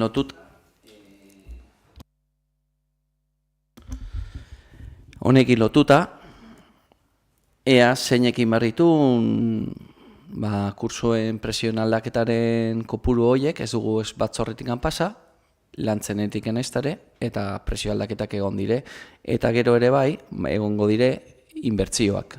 Batzuk kiroleiko plaka, eguzkiko plaka batzu jarriko dire, inbertsio bat delako, eta gero mantenu lan batzuk ere ikusi ditugu. Hori udalatik zuzenduta. Ez da lantzenetik egin behar.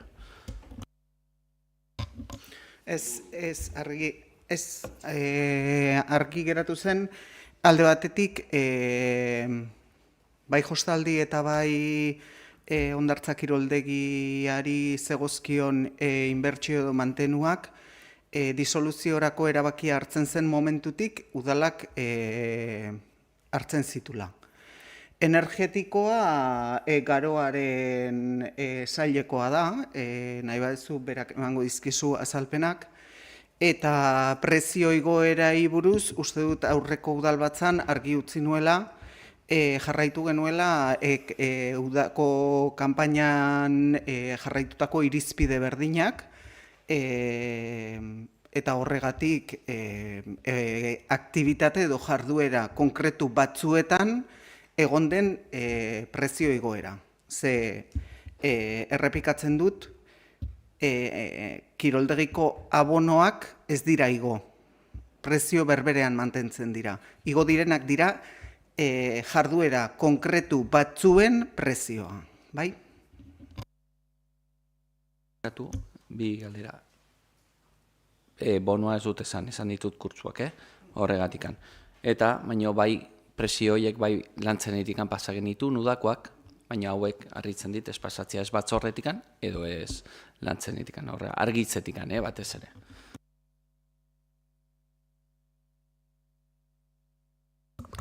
Bai, arratsaldeon. Bai, eta pixka lotuko dut ere Josuk aipatzen zuenari lotuta, energia alorretikan eskatu genuen diru laguntza kiroldegian plaka fotovoltaikoak jarri alizateko. Azken finean, kontutan hartuta delako kontsumo energetikoa handienetariko baduena. Egin zen eskaera guztiak ez gaituzte onartu, ordan tramiteak egin ditugu gauza, baina gero batzutan gertatzen da, ez dizutela esleitzen. Ordan hori ere gertatu zaigu, baina diru laguntza horrekin ere ginelako gainean eta 2024ko genulako partida kontu hartzailearekin hizketan galdetu genion ea noiz halko genituzken plaka hoiek jarri, aurrekontuan genuen diru hori ere ez galtzeko. Esan ziguna nola likidazioa ja udalbatzatikan pasata bazegoen eta prozesua martxan zegoen eta ja udalarena izateko bidean zegoen, udalak jarritako plaka fotovoltaikoak izango zirela eta edozen kasuan badazpadare, naizta ez lukela gertatu behar, baina lehen ziurrago egoteko, hor egin behar genuen hornikuntza horretan, gehitzea, ere notatxo bat, azkenean ez bazen likidazio prozesua gauzatzen, plaka fotovoltaiko horiek udalarenak zirena. Ordan hori argitu genuen eta horregatikan baia plakaina ere martxan daukagu. Vale, mila esker. Listo, Igor, mila esker. Oso ondo, ez badago beste galderarik, ongi iruditzen bazaizue, gabeko 9 eta 10 amaitutzat emango dugu urriko, ezoiko udalbatza hau. Eskerrik asko guztioi zuen ekarpenagatik eta azaroan ikusiko dugu berriro elkar.